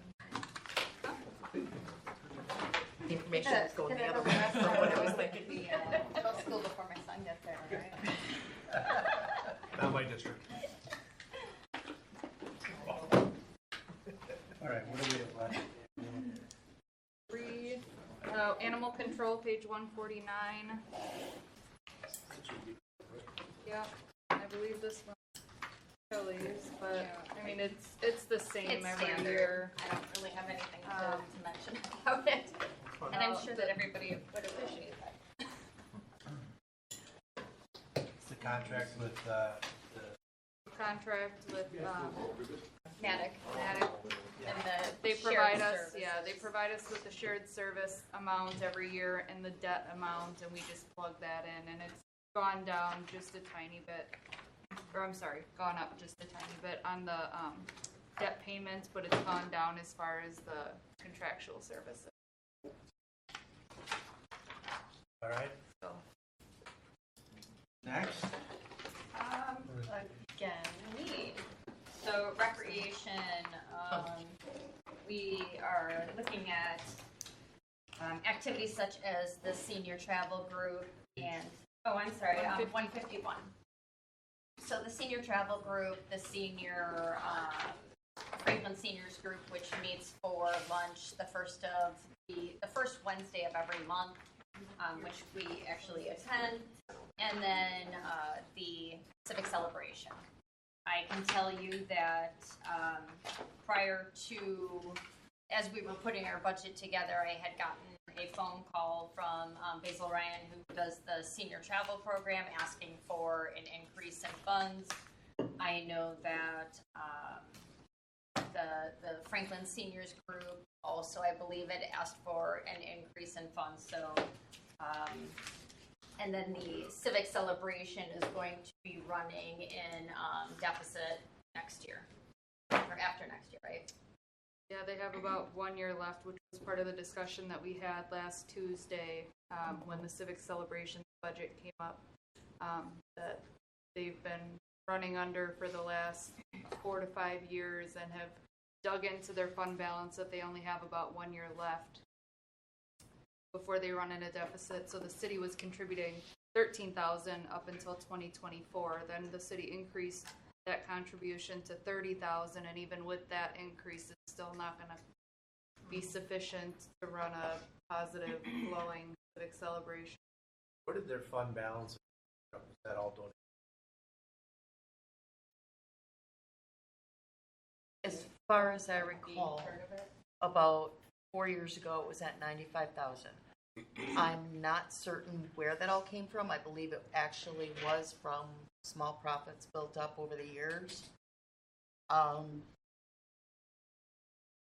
My concern with that particular account is listening to the last Common Council meeting. I heard the Director of Finance very clearly state that they would be running at deficit, and that was immediately responded to, but we put this much more into the city. So I don't think it's clearly understood that their bottom line is a deficit. I don't think it's actually viewed that way by that committee. Right, because they're paying for services, police, fire, health services that those people are obviously working extra hours or working for those events, so they're paying for them, and they're considering that that's essentially a wash. Yeah, they don't view that as their cost. Right. It's not included in their budget, which is my concern. And I have stated that since I started, that when they put their budget together and present it to the council, their income statement shows the personnel services that they pay for, which is why they run a deficit. But when they create a budget, the council views it as, here's the revenue that we've been receiving, but we're going to be spending a lot less because those additional personnel services are not included. So it's approved, and then we're running $30,000+ annually, which, I mean, just like I said, it took 3 years to run out of $100,000. Well, the other concern that I had too, we kind of talked, I mean, fire department kind of talked about it, but I noticed when I was looking at the expense report from last year for 24 with 23, is that a sign of the times also donations were down. Yeah. You know, again, so, you know, the extra revenue you're getting injected from the community also, you know, as a sign of the time was going down a little bit too. So that's... Well, in terms of donations, that I can speak very specifically to. I didn't bring my laptop, but when I started on that commission, we were running at about 20, and they did go up to about 24, and it's been about there. Speaking with an individual that previously did donations, it had been historically at about 20. But still, I mean, to get that 24, you have no idea how many hours of begging, pleading. You have no idea. That's part of it. So, I 80 mean, hours a week is, I guess it ultimately comes down to, does the community want to continue to have these celebrations for our community? And if so, we're gonna have to start just making a donation from the city on part, and the taxpayers are the donators essentially, if we want to continue to provide these sort of recreation activities. I mean, it's great to have, but at what cost? does it make sense? My personal preference would be to make it very clear and understood that it's not, but you gave this much back. That bottom line really is your deficit, and you have to account for that. Like last year, there was an additional $13,000 expense that came in and was just decided, and oh yeah, by the way, we're doing this 2 days before the last newsletter deadline. And that was never really discussed in the meeting. When people tried, I mean, I can think of at least 2 people that tried to interject concerns. They were immediately rebuffed. Oh, since there's no objections, just move on. So what part on this? We're talking about we're recreation talking on about 151. recreation and we're on civic celebration. That And I part know- of recreational Yep. operations? Yeah, and I know that Mayor Nelson has stated that he's firmly in support of it. Anybody know what the attendance has been compared to last? About 10,000. The sales were down on tickets, but tickets only fund alcohol. Oh. I was just Yeah. gonna say, didn't know I'm just that. looking and it's, No, food No, is a the different food, donation. The vendors. I thought we got a percentage of that. Food, 20% of their sales is supposed to be donated. Say that again? 20% of food vendor sales is supposed to be donated, and that's where that income comes from. Same with the carnival. Right. Well, I mean, I think it, again, it comes down to what's the community's value, city's value, and then also determining what is the right size for the celebration and how to fit it with the budget either that we have or a new budget that works for years to come. And it sounds like we've been kind of going where, yes, we want to provide everything that we can, and it's costing us probably double of what we're expecting it to cost annually. I know that in the $4,000 increase, there was more than $4,000 of, oh, now we can spend this much more. Right, yeah. That's sort of, if that attitude were adjusted, it could be a successful city event.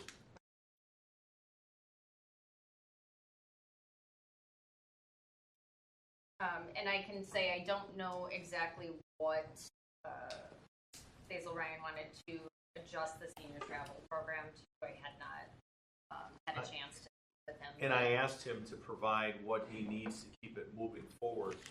And it was about the bus. It was about the charges from the bus company that has increased fuel and service fees and whatever that was. And whatever that was the difference. So whatever from last year to this year, it was all focused on increased in bus costs. And I said, well, get me something with that. Or if we, put together, I mean, what is it? Is it a 10% increase from last year? Or what was it? Or what do you believe it to be that will not have a negative impact on the senior travel program? Yeah, I mean, I think part of that too, it's, as it is on the civic celebration, people that are running it, it's his responsibility to ensure that we're getting this information and we're getting these documents to be able to see that there is a need to support this further. And without it, it just kind of, what's that? Oh, you know? Yeah. Yeah, it's very popular, and we want to keep that going, but Right. it's just tell us what it is, because we'll support it. Well, not tell us, provide us, show us, At yes, this give point us is those. tell, but with proof. I want to get us semantics, because we're gonna get out of here. yeah, like and my midnight, only so other we gotta roll. concern is if he has requested both senior travel and senior activities. We've carried forward any unused money, so is that, how do I put it? In addition to the. So are you right. asking for even more because maybe this year you're doing a little bit extra because you had that funding from COVID that you didn't use. So now that you have an increase in your budget to spend in 24, are you going to expect that now in 25 or going forward? Right. Because it's been pretty status quo forever. And if there's a carry forward amount, that might work it out with what he's looking for. But Well, but it's that's whatever the he's point, not then spending it's- this year. Right, and then it ends up becoming this expectation that next year it's gonna be the carry forward amount plus the 20,000, Well, we have and to- then it just keeps When snowballing. he's been at 12 for a year, years and years, and I'll follow up and get him, because when we talked about so now this year it's 20. 3 weeks to a month ago, Because it's amended to 20 because we carried forward. So now he's requesting 20. And but you've been at 12. You only had 20 this year to spend because you have had a couple years of not spending as much. I can get him in here for a short conversation. I don't wanna be part of that. I don't know that. There's no I know. I was sense. hoping to get some feedback from There's that. no You know choice. what, Alderman Pecorelli, great job for you to be indoctrinated with the senior program with this, and we can do this together. But that's the thing is, it's all about the proof, not the long explanation. But aren't they paying, aren't you paying the bills? Yeah. Paying those companies? You have all the transactions. Yeah, everything's Yes, turned I in. just don't know what- But it's just not What summarized. it's increasing, right? Yeah. Yeah, it's And the- how the many summary. programs are doing it? Yeah. I thought that there was do we have a report that was presented not long ago? Or was supposed to be? I think it was supposed to be. But I Yeah. think he wasn't there. That's They right. asked for it to be held over. Okay, so that's recreation. right. If anyone has any questions or anything. Let's get poor Regulo up here for Yeah, planning. right. Regular gets a gold star for hanging to the end. I was gonna say, you still here? That's 155. Not an hourly employee anymore, so. Congratulations. Welcome to All the the party. overtime. You can have all the overtime you want. Yes, yes. Right. He's like, yeah, thanks. Good evening, Regulo Martinez, Planning Manager.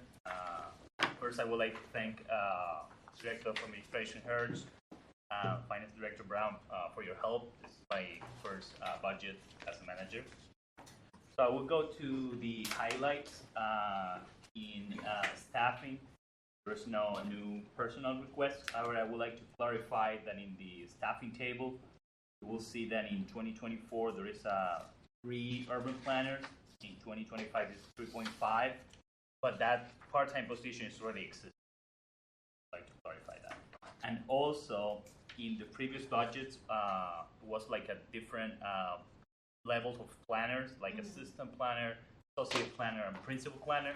Now we're grouping into a general category, urban planners, so that will allow flexibility to have like Staffing. 2 associate planners and 1 associate at a given time. Yeah, and I can speak to that if anybody has questions.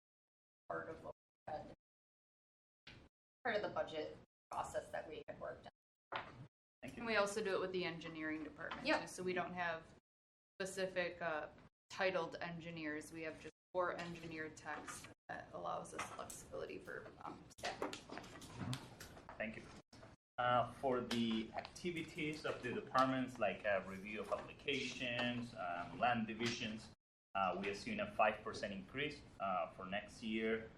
And also we assume or expect a decrease in complaints now that the department is no longer reviewing noise complaints. And we also anticipate an increase in revenue because the fee schedule was updated last month. That was kind of outstanding update for like 20 years. With regards to inquiries that the department received, like a question about like zoning, what can I do with my lot, etc., we kind of expect similar levels to previous years.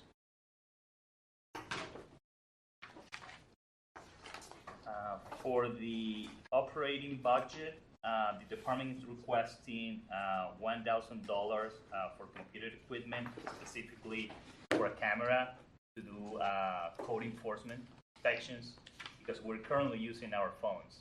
and for these inspections, we cannot enter private property. Sometimes the complaint is for something in the backyard.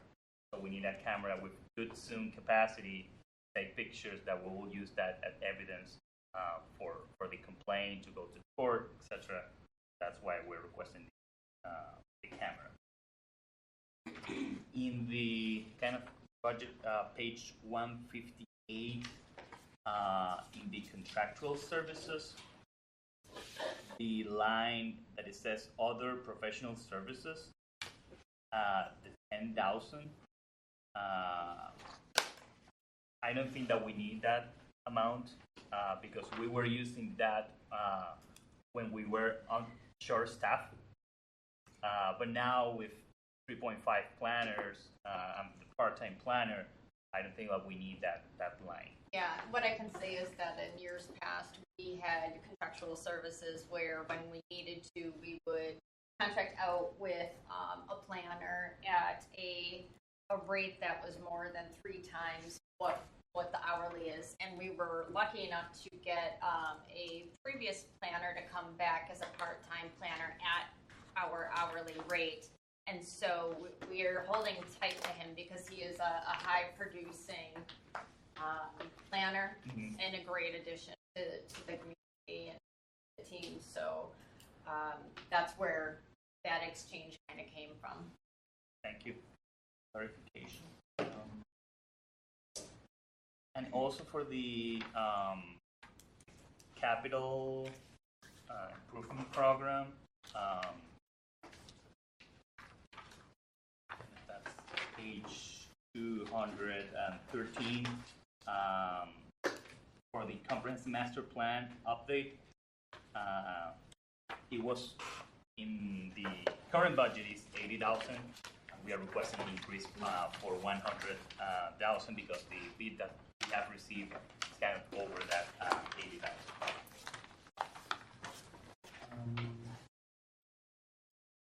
I know I've added it to the SNA.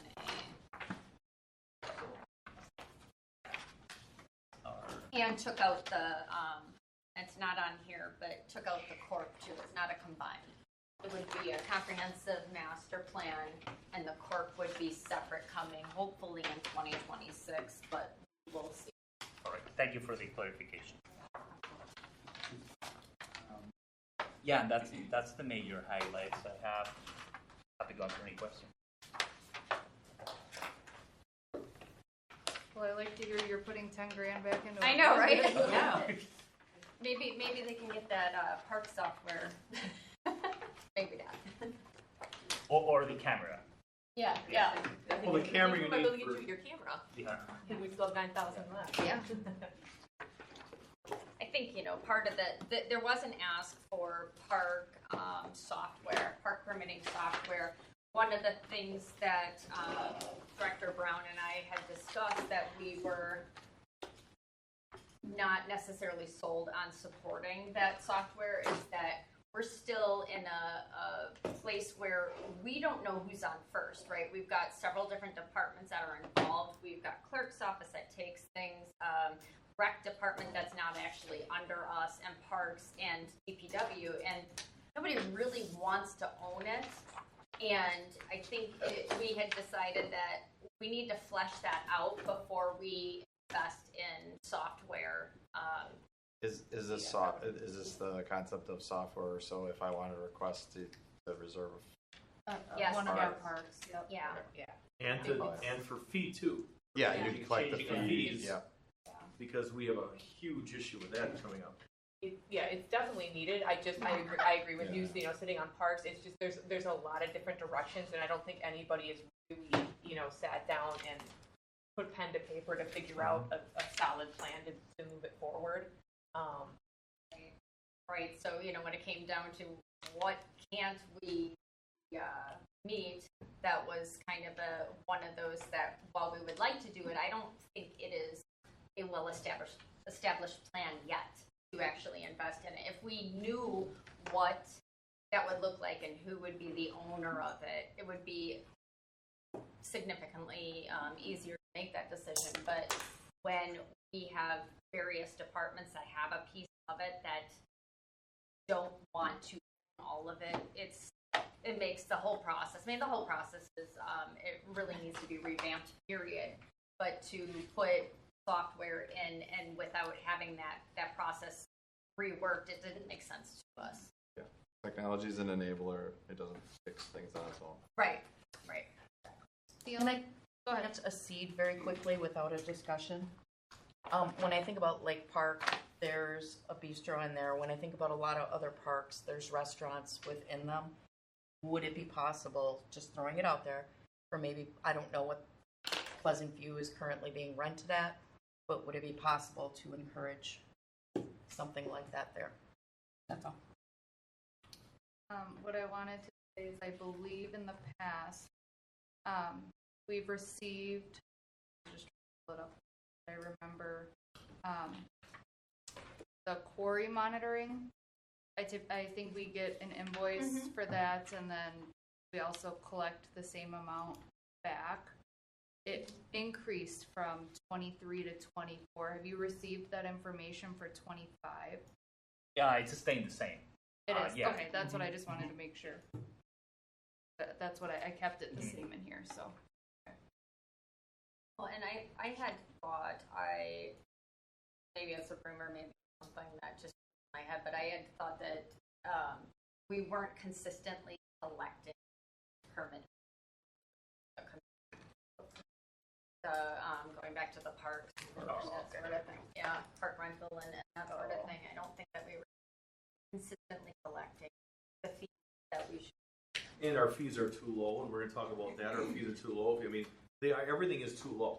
So, and I, you know, I understand that we've got to set up, and I don't want to belabor this because it's getting insanely late with this, but we've got an issue where, in my opinion, it has to be a stronger, say, okay, you live in the city of Franklin, and you want to have a graduation party at a park, and you're a city resident, here's your choice. Now, I understand we charge a little bit more for it needs to be much more for those coming outside, because they're coming in here saying, wow, what a deal, much cheaper than Milwaukee County and all this other stuff. We have to reward our citizens, or at least respect them and say, look, you live in our community, you're part of our community, here's an amenity that you can use at a very reasonable rate. Thank you for being here. That your taxes support. Well, your taxpayers Exactly. pay for that. Yes. Well, Yeah. agreed. Yeah, My yeah. point is, without, I mean, that's it. I mean, Right. so but if you don't live here, here's your rate, because here's where we have to make the money back. Correct. And that's what I think, but it's real simple, but we have to do it, and we've got to get it done. This is just only one part of that piece, ordinances and The fee everything else. schedules everywhere needs to These kind of fee get schedules are terrible. revamped by department for sure. Yes, by department is the key. And thankfully, We did it in planning planning, did it, yes. So they can pave the way. They're the On the collections, I mean, are we not collecting that time up with credit card or whatever? I mean, there ought to be no, Correct. I don't know. What I had heard is that the clerk's office isn't always collecting the fees or something like that. I can't remember. I don't know why. I And sign a don't even ton. know if it's true. I'm just saying that this is what I've heard, that it's one of those things where it should be very straightforward. Here's our fees. Here's what we're providing for that, and we collect. otherwise there's no permit. I mean, Right. But again, permits everywhere. The licensing, the events. I mean, we are losing money every single time Absolutely. we have a extraordinary event. It's the amount of money that we charge for permitting is just ridiculous, especially compared to the time that so many personnel and elected officials put into all of these events. It's just like $100, I think, or something like that per event. You're talking like a 10,000 person event, and they're paying us $100. Ridiculous. Forgot to put this guys' binders. If you wanted to see what our actual revenues are, I think it's page 58. 58 it is? I believe so. Nope, definitely not 58. No, I think it's 54, was it? Or 50s?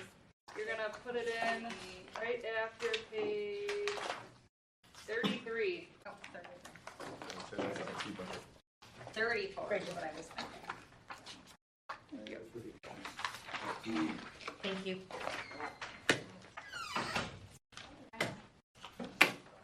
I think, here's an extra. No more questions for me? You had already given those Oh, to me. yeah. I don't want to stay with us. I think you're good, regular. For you. Anything else regular? Okay. I have Run while you questions on can. the revenue Have a side. good Thank evening. you. Thank you, Appreciate Rachel. it. Have a good night. Thank you, sir. Thank you.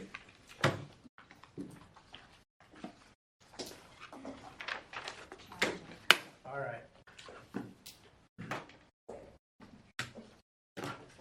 So that wrap up the individual, at least, presentations we had identified for tonight. Yep. So we'll be continuing then on Thursday. Yes, and I will not be here as I had previous arrangements and I totally forgot. So Kelly's going to head it for me. Okay. Take it easy on me. Next time the major is gonna be It's gonna be your public works. And I mean, it's a lot, yeah.